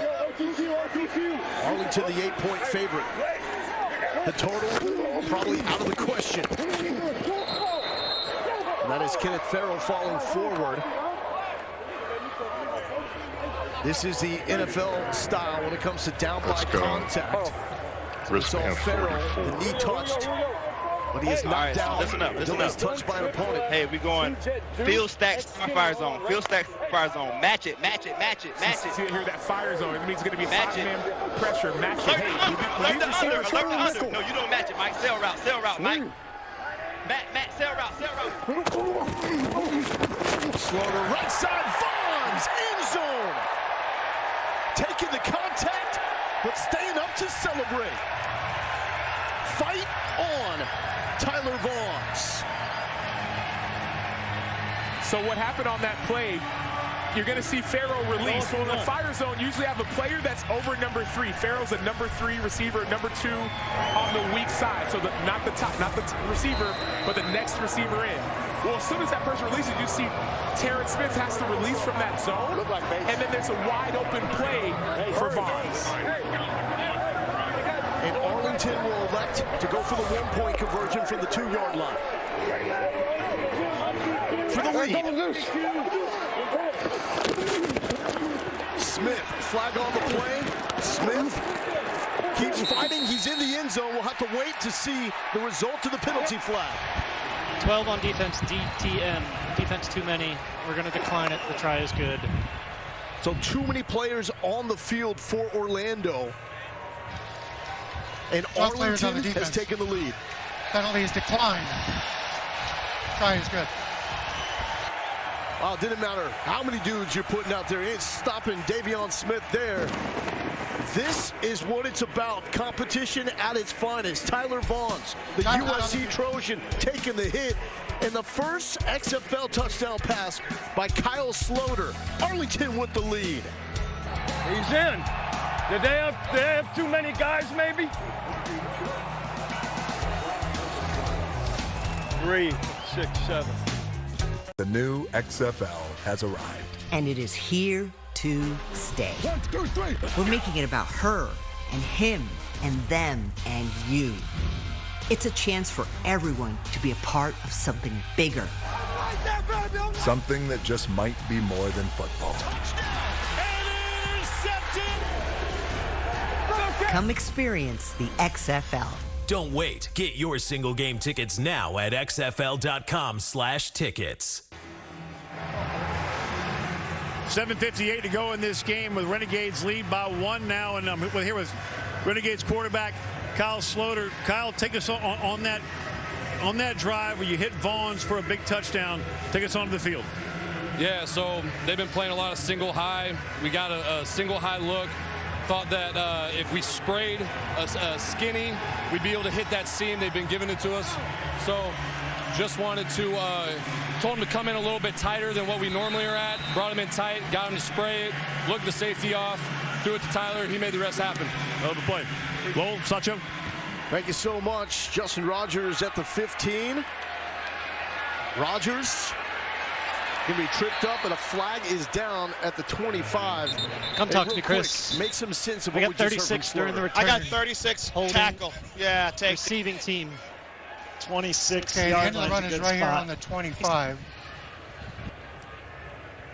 So, Sam, we're going to have a hold. So when you talk about when they We're say gonna go from the end of getting the that run. skinny, spraying the skinny, that means getting that running back out, and then all of a sudden that skinny post, move your receiver inside.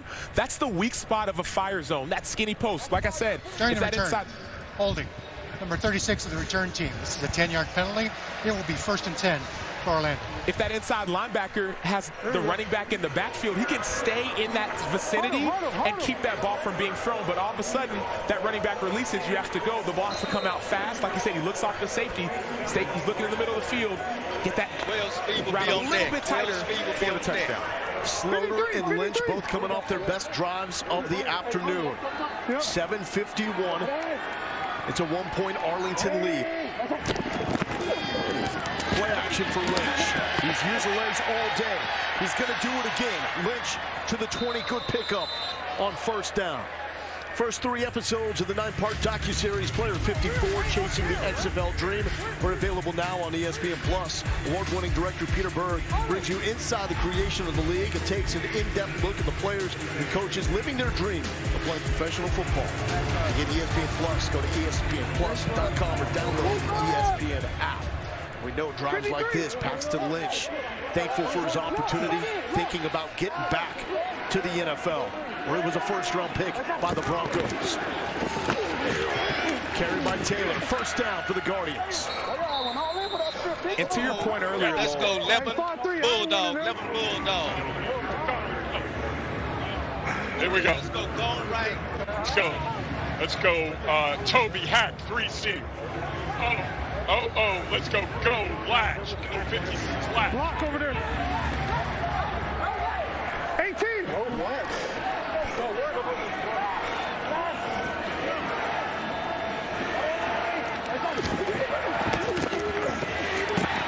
Lynch over the middle, caught by Latimer. Indiana Hoosier, Super Bowl champ 2015 with the Broncos with the 1st down. Double right. Let's go San Fran, Quincy. every defense has a weak point. And so the reason you hear offensive coordinator Robert Ford call certain plays, he says, okay, I'm going to attack the weak point of what I think they're going to run. Revamped offensive line. They've played fantastic. Is this picked off?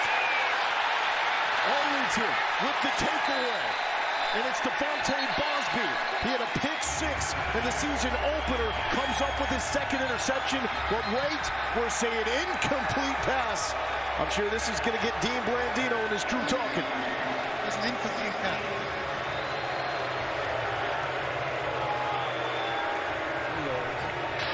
Let's put the ball down and we're going to wind it. Second. Put the play clock at 25 and wind it. Middle.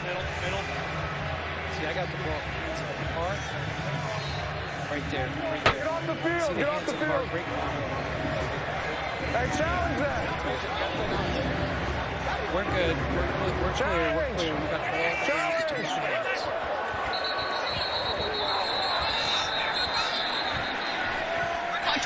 So, Dean, you said great call, complimenting your crew. This is a huge opportunity for these officials as well. No question. Oh, you do. And here's what we told the coaches, is that on a play like this, when it's reviewable, we're going to be looking at this. They certainly can challenge it. I think Coach Stoops is going to challenge this, but we're going to be looking at this, and if there's any doubt, we'll stop the game. But that's the best look. You've got the hands apart. The nose of the ball is going to touch the ground, and he doesn't have control. Thanks, team. We'll let you get back to work. Thank you. Frankie's challenging. So this was also a point of emphasis by Dean Blandino in the last week. And he told us they're going to review plays like this. So it's almost telling a coach like Bob Stoops, keep that challenge in your pocket because we've looked at it. But even if they say they're going to review it, you still know this is a momentum-shifting play. Devontae Bosby had the game-sealing play in Week 1 to make the win. He's got 6 years of experience. Incomplete pass has been confirmed.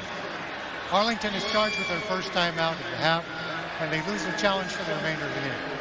So they do challenge it, and that does two things, right? Tight game, you lose a timeout, and you lose the challenge. But it's still worth it. That's a game. But is it worth it? I think it is. I think it is. If the VP of officiating has made the point that we're going to look at these plays, and they obviously looked at it, haven't you just wasted a challenge? No, because the Orlando Guardians were already running a play right now. So, okay, I need you to take another look at that. You may not have seen all the angles. Even if you say you did, I'm going to risk it. Lynch, new life, but brought down. Relentless effort by Willie Taylor from Eastern Kentucky.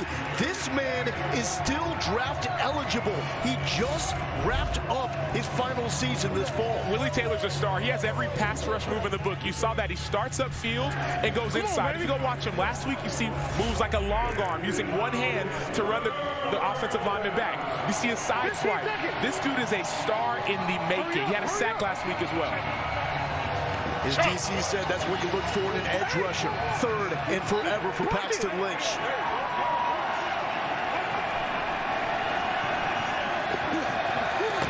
Good, loud crowd here in Arlington. Lynch skirting the line of scrimmage, pump fake, and here we go. It's 4:49 left. That scramble, does it make you think about going for it?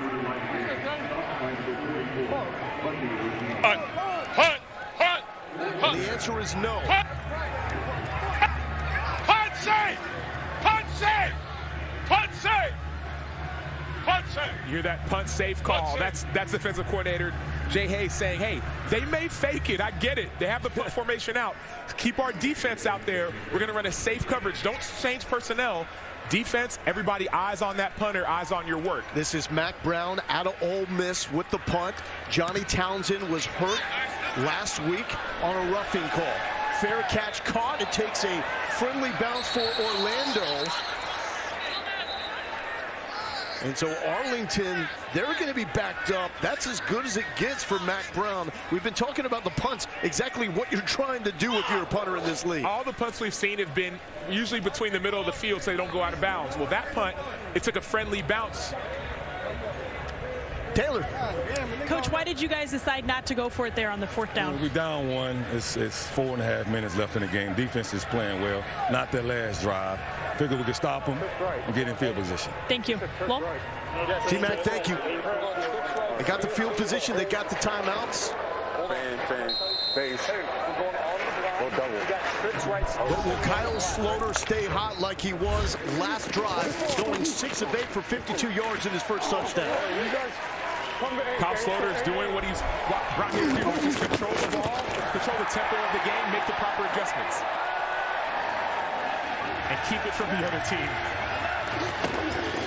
From the 10, Davion Smith, ground and pound. This is the position the Renegades want it to be in. Come, run off the ball. Take that over, you know what I'm saying? Same thing, same shit. Colt 3, Trinity. trips right, Cole. Lowell, Sacho, 4-minute offense right here, trying to close out the game. Sacho, you've been here. Yeah, when you mean 4-minute offense, means the clock's going to run. You don't want the other team to get the ball. And so especially in the XFL rules where the clock still runs on incompletions out of bounds until 2 minutes, you can run a lot of clock off of the game. Snap, Slaughter handles it with ease. There's Vaughns. He almost spun out of that tackle. He's going to set up a third and medium. Hey, third down. 3rd and 3. All right, we staying in base. I got you. Hey, we got risk. Green 44 fire zone. Green 44. Take your time in the huddle. So Hayes wants him to milk that clock. Hey, 3-by-1 backside. Base. Biggest defensive play coming up for Tony Carter and his Guardians defense. Hey, let's go rock to fire zone. That's that single high. So they're going to look, maybe attack the seams again like they did on the last play. No, you're good. Play clock at 3. Slaughter, nice and easy. Vaughns again. Tyler Vaughns has a go-ahead touchdown, and he's got a huge first down. Personnel. Let's stay 11. Stay 11. Let's leave Nate in here. I want to. So the clock continues to move even on an out-of-bounds play until it gets to the 2-minute warning. Then it will be the college approach. We're going to 8. Hey. We're going to 8. They'll have to take the snap before the 2-minute warning. Davion Smith, the Michigan Wolverine, not much on first down.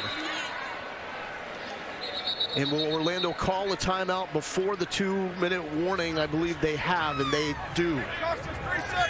Hey, why don't you come in here? We're still in base.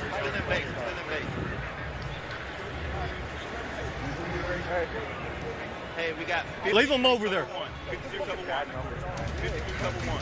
Coming up next over on ESPN2 and ESPN Deportes, the San Antonio Brahmas and Houston Roughnecks round out the XFL Week 3 schedule at 8 Eastern, 5 Pacific. Also available on ESPN+. The Roughnecks, the favorites, according to Vegas, to win it all. Ben DiNucci was clutch on 4th and short last night in Vegas, connected with Josh Gordon, former NFL star, for the game-winning touchdown. Michael Drosov with a pick 6, second of the season. DC stays undefeated. They edge out A.J. McCarron in St. Louis, who dropped their first game of the year. Hey, go double 44. Let's go A to 8. Go B. 2nd and 8 for Cal Slaughter. Slaughter will keep. Here's the pursuit and a fine job in the open field by Tigre Scales. And that will take us to the 2-minute warning. Another huge third down approaching, with Arlington clinging to the 1-point lead as Orlando looks for their first win of the year. The XFL gets you closer to football than ever before. Coach Eyes, aloha. XFL on 1, right? Where every decision is crucial. We do not kick extra points. We're going for 3. And anything could happen. They converted on 4th and 15. This is the XFL. The XFL continues with Week 4 doubleheaders. Saturday on FX and Sunday on ESPN2. Arlington with a 1-point lead. Biggest play of the night coming up. But first, here's Fitz. Coach, 2 minutes. Your thoughts right now? How do you feel? Yeah, I just need one more first down, and we're going to be home free, but we got to get it. This will be a tough one to pick up. What do you want to see right here? Good execution and poor defense. Lowell? Sammy's looking for both. One of the all-time greats, Bob Stoops, the only returning head coach for the XFL in 2020. 10 Big 12 titles to his name at OU. 3rd and 11. Hey, Mike's 44. Hey, alert the pick, Mike. Stay outside, Mike. Alert the pick route. He's telling Mike, number 13, hey, stay outside. They might try to pick you. Have outside leverage. Vaughns in the red sleeves has been the go-to target in the second half. Going that way to Smith. Smith stopped around the 30-yard line. And so Orlando will get the football back. They've got one timeout remaining, and they also have the benefit of the college rules inside 2 minutes. See the contact. He almost stays up, but that backside is down by contact. Marquette King, the most experienced player in terms of NFL time on the Arlington roster, is going to punt this away. Orlando has called their timeout, so they will stop the clock with 1:52 left. But with these rules, with the clock stopping until the ball is reset after first downs and incompletions and out-of-bounds plays, you're feeling pretty good with this clock situation. This is your typical 2-minute situation. The clock will stop out of bounds, and actually it's atypical because it has the college rule where after a first down, the clock will also stop. Watch the ball. Watch the ball. Hey. Justin Rogers is back deep to return. 4th and 5, you hear them saying, watch the ball. Why? If you jump off sides, a 5-yard penalty equals a first down. So watch the ball. It don't have to be early. This could be a game-changing play. King with 84 NFL games under his belt. He's got a booming leg. On display, this is going to back up Rogers to the 10-yard line. What a kick. Rogers spinning, trying to stay up to the 25, and that's how it's done by Marquette King. 11 Bulldog, 11 Bulldog. 11 Bulldog. 11 Bulldog. 11 Bulldog, that's a personnel. 1 tight end, 1 running back. Bulldog, that's the running back. Give it to me right here. Orlando. Let's go, shoot 9. Have faith, sir. Guardians trying to set up Borregales for a game winner with 1:39 left. Yeah.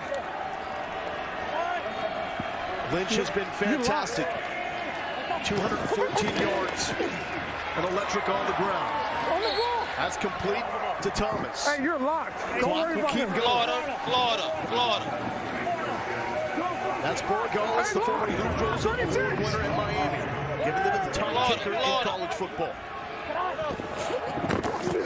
Lynch pressure from the backside. He's going to go down. Sacked.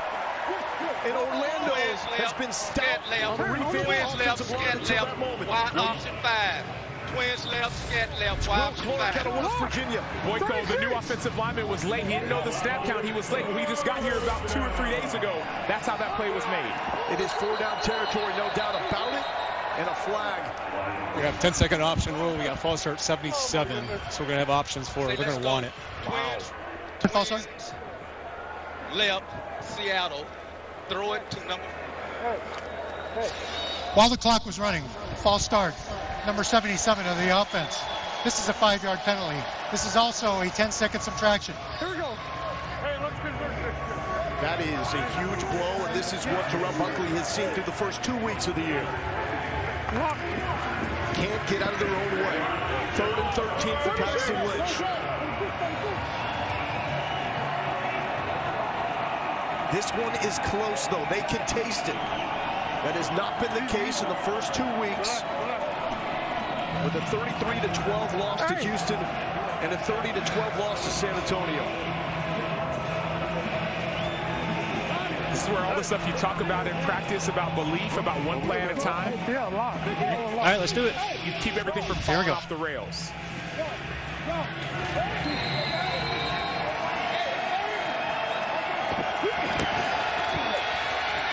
Lynch taking a shot, sideline, up and over. Lance Lenore makes the catch. There's life for Orlando. Shit, boy. We heard when Robert... We want to go twins left. Okay, we okay. Twins left. Twins. And that is Josh Hawkins down. Hawkins is the highest graded player on the Arlington defense, according to Pro Football Focus. When Robert Ford was calling this play, we heard him say throw it to number, and it cut out. It sounded like he was going to say to number 4. Lance Lenore recently acquired within the last week. Oh, that's awful, though.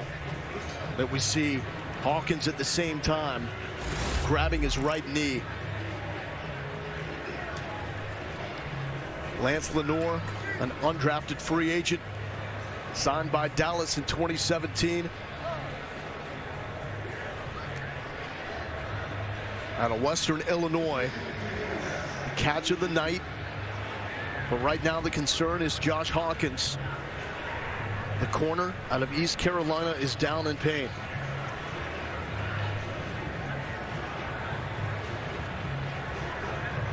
Hawkins, a 3-year veteran of the NFL, 32 games, including 3 starts, the last with the Eagles in 2018. Hey, Lowell, Sam Hawkins also stepped away from football for a year, and he's been doing some acting. Actually has been in a few films in Hollywood, and then came back to the game because of the XFL to have that one last shot at going to the NFL. But you know, he has a life away from football right now. But I mean, you talk to anybody on this Arlington team, they love 28. And he has been awesome, Fitz. He's the leader of that defense. I was talking to him on the field before the game, and he talked about how he leads his guys and guides his guys. This will be a tough loss for Arlington. But you see 42 on the clock. 42 on the clock. So that's Dean Blandino addressing the clock situation, bringing that back to 42 seconds. So what's happening right now? Ball hit the ground. There's an incomplete we pass. actually had a really good look on the low end. The ball will be returned to the previous spot. Receiver went to the ground. Down. The ball came loose, hit the ground, and then he regained control of it. We had a real good look on the low end zone. Did not see that one. Awesome job by you and your crew, Dean. And one of the new rules in the XFL, and Dean just talked about it, if there's a game-altering play within those final 2 minutes, it can be reviewed. Lance Lenoir thought he had the catch of the night. Let's take a look. So 2 hands. Oh, the ball comes out just at the last moment. Great job by Dean Blandino and his crew to catch that one. Now this is the final shot. Make it or go home 0-3.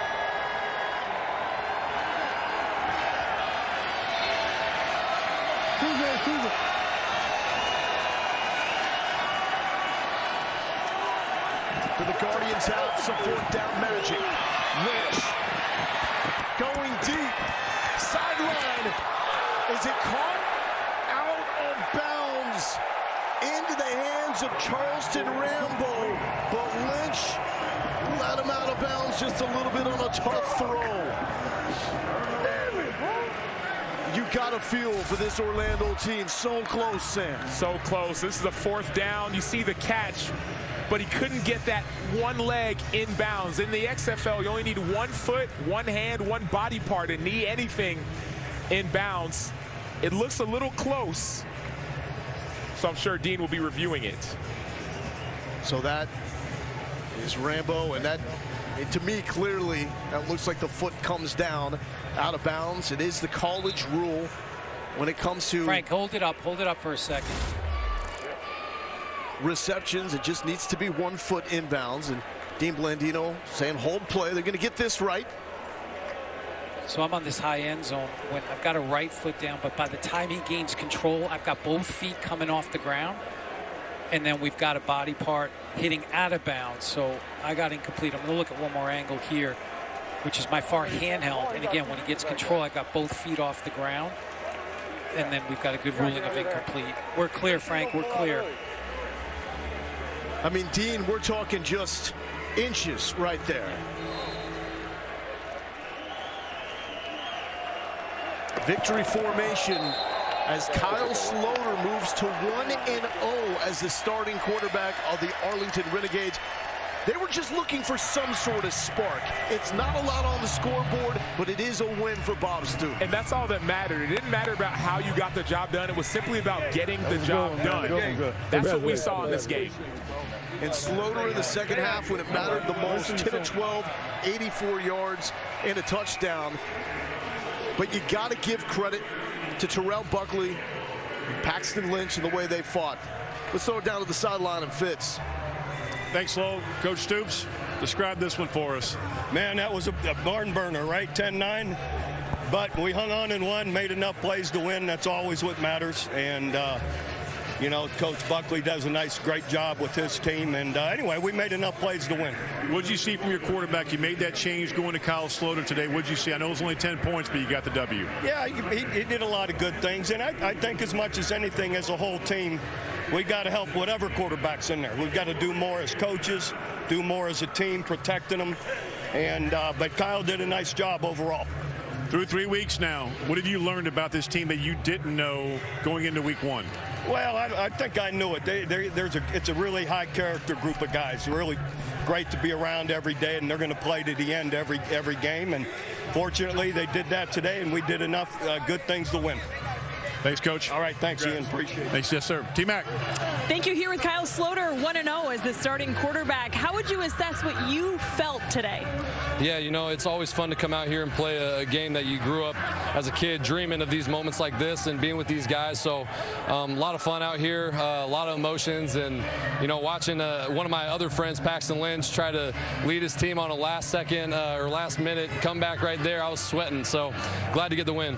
What do you think helped your offense get into a rhythm today that you guys haven't been able to do the rest of the year? Yeah, I think in the fourth quarter we started throwing the ball, which, you know, it's nice to not be in 3rd and 8s, and I feel like early in the game we kept getting ourselves into 3rd and 8s, 3rd and 7s, and, you know, when we started throwing the ball because we needed to, we were able to gash them and get some yards and score a touchdown. So I think we just have to be probably a little bit more balanced, but that's something we'll talk about this week, and we'll come back better next week. You just told me before we went on camera that you still felt like there was so much more out there. What do you feel like you can improve upon now that you did get the win as a starter? Yeah, you know, it's the same thing that I just said, is really just letting it fly. I feel like we were at times too complacent, and I feel like, you know, when we get some of these guys, I mean, we got great receivers, great tight ends, great running backs, put them in space.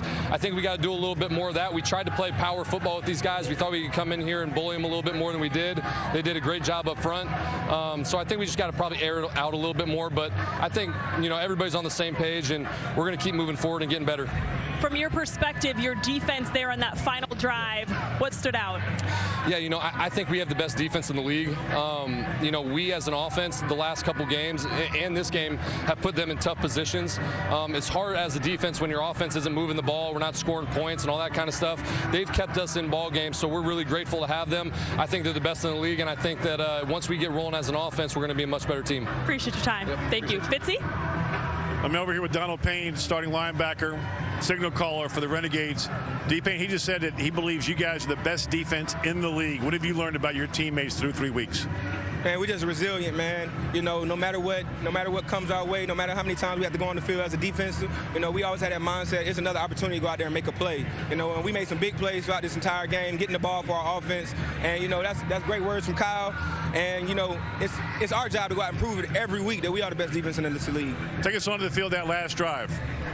Oh, that last drive, I mean, we sat down to each other, hey, look, we want that win bonus. We want the win. You know, at the end of the day, it comes down to us, and we got to make a play. We got to make a stop. We got a huge sack, backed them up. Then we had a huge play by Hawk, you know, hopefully he's not injured too bad. Huge play by Hawk, and then a huge play, Darren Evans, backup corner, comes in the game, gets them, throw a go ball on him, first play in. And incomplete pass out of bounds. So we just resilient. We got a great, you know, we so deep on every position that whoever come in the game, we know what we're doing. We practice hard. We practice our butts off. So, you know, anybody who comes in the game, they know what to do. You've been in the National Football League. Heck, a few years ago, you were 3rd in the NFL in special teams tackles. What is this moment like for you right now, trying to get back to being the 53rd guy, not the 54th? Man, got to prove them wrong, you know. The people who believe in you, I love to prove them right, because I know they believe I should be at the highest level. And the people who don't believe in me at this point, it's my job to prove them wrong. So this is just another opportunity to do that.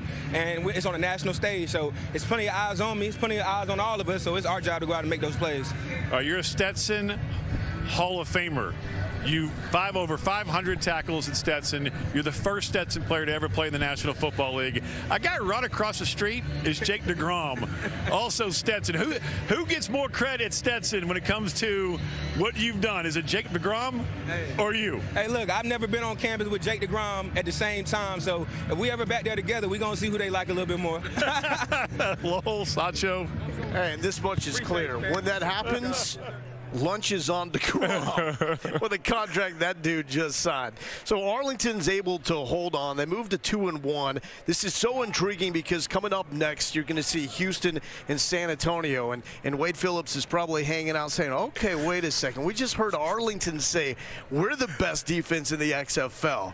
He's getting ready to unleash those pass rushers on San Antonio. But if San Antonio can pull off an upset, you're looking at two teams at 2-1 in the XFL South. That would be Houston, and in this case, the Arlington Renegades. And that's been the impressive part about this game for Arlington. We've seen them kind of back and forth. You've seen, man, these big turnovers on offense, but then on defense as well. Then now they found their rhythm with a new quarterback. And so there's a lot of confidence brimming, and you feel it when you talk to the players, and you see it when you watch them play with this Arlington Renegades team. They think they're the best, and so far they're playing very much like it. What do they call Bob Stoops?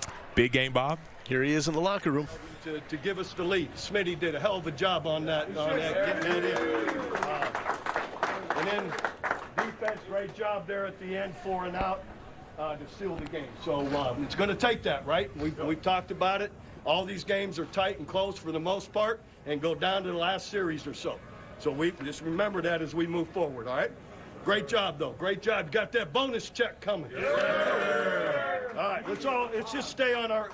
No, my bad. Yeah, let's all just go ahead, Willie. Will, you Our Father, who art in heaven, hallowed be thy name. Thy kingdom come, thy will be done. Getting that bonus check. Think about what we've seen in the third week of the XFL, right? Last night we saw that thrilling matchup with Vegas and Seattle. And Seattle is down to a 4th and 2. And we get Josh Gordon with a game-winning touchdown, right?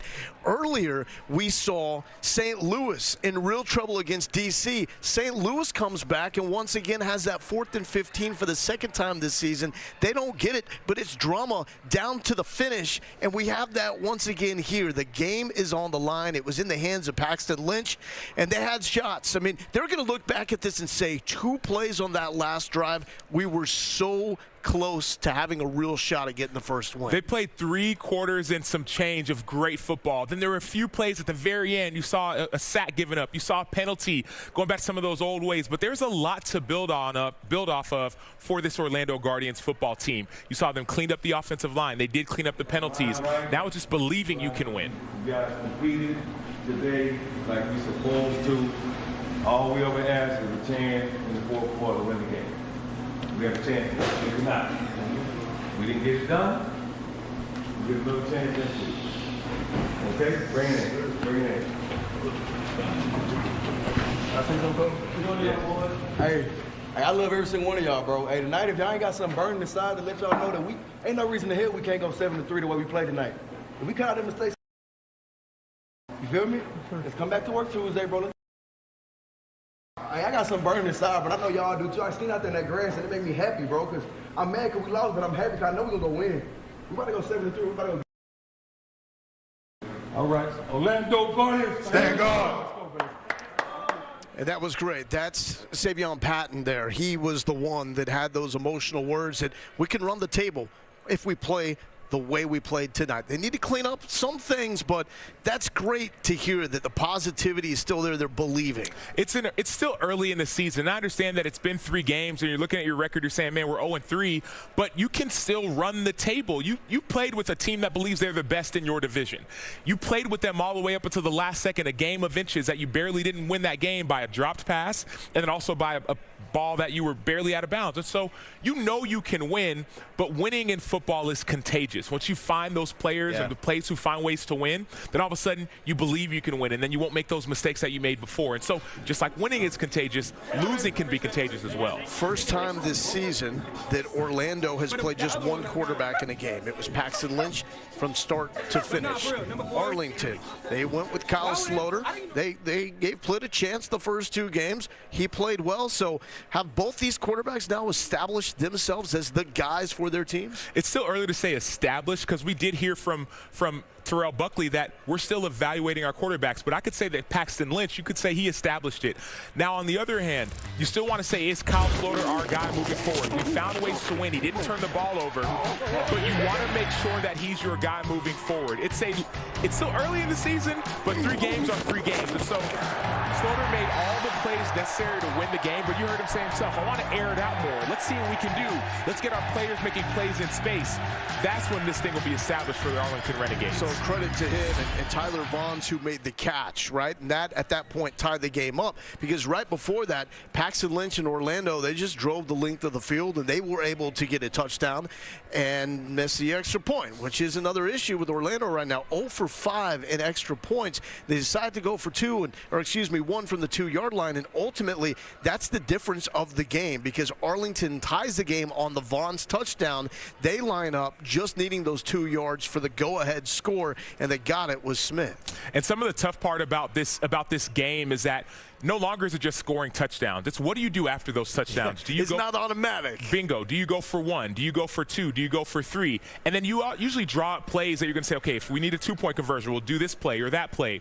But if you don't get that 1 point, it's not an extra point anymore. It's not a field goal. It's a play you have to run to score. If you don't get it, that's the difference between winning and losing. And so that's what we're seeing. We're seeing Orlando say, okay, we got to find ways to get that 1 yard or get those 2 yards or those 5 yards. If we need a 3-point play, get those 10 yards on this play. And once again, Arlington with the defense, 8 takeaways on the season. That's doing some work for the Arlington Renegades. And our guys working audio, they were working from start to finish, bringing you the sights and the sounds. This is what it looked like and sounded like. Now, I really don't get that. He the first, so we get to choose which way we want to receive the ball. Well, Coach, I was going based off of college rule, and we were just clarifying right now.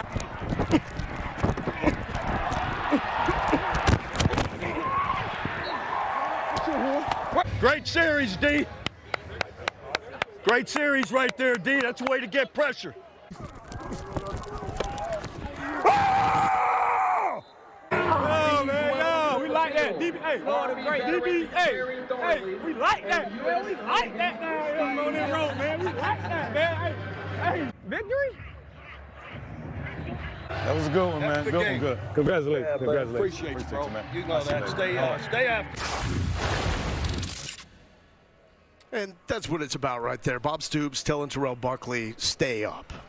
Yeah, and that's a piece of it. And I think Terrell Buckley didn't need to hear that, because what we heard from him during this week was, I'm going to remind my guys how good they are. He actually made a highlight tape of all their good plays. And sometimes you don't need someone railing into you saying, we didn't do this, you didn't do that. Sometimes it's necessary. Other times it's saying, hey, we are close. You heard Savion Patton say, we are close. He made a huge play. We saw Jacoby Jones make a huge play. So many players are making plays in these games, and you realize you're 1 play away. And so all of a sudden you need that fire in your heart he talked about to go back there and practice a little bit harder, maybe stay out a little bit longer to be the one player that makes the difference in the game to help your team win. It comes down to 1 point sometimes or 1 play. Case in point, this game. We had 2 games before this week that had more than 50 points combined. We get 19. Hopefully you took the under. Final thoughts coming up.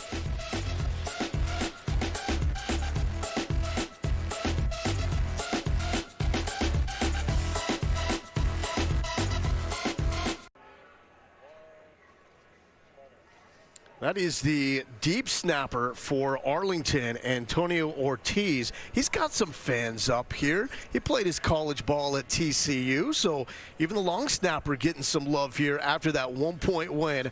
Arlington moving to 2-1 after taking down Orlando by 1 single point. So in the South, we've got Houston at 2-0. Arlington now moves up to 2-1.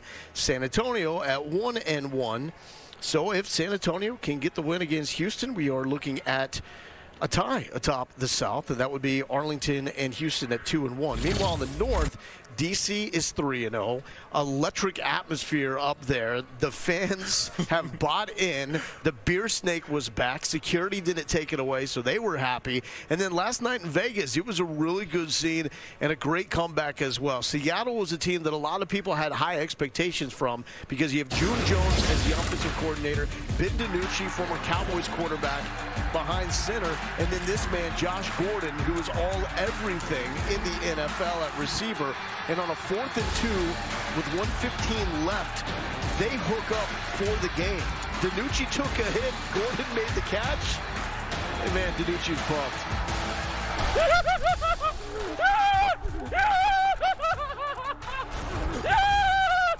I mean, that's going to fire you up, right, Sam?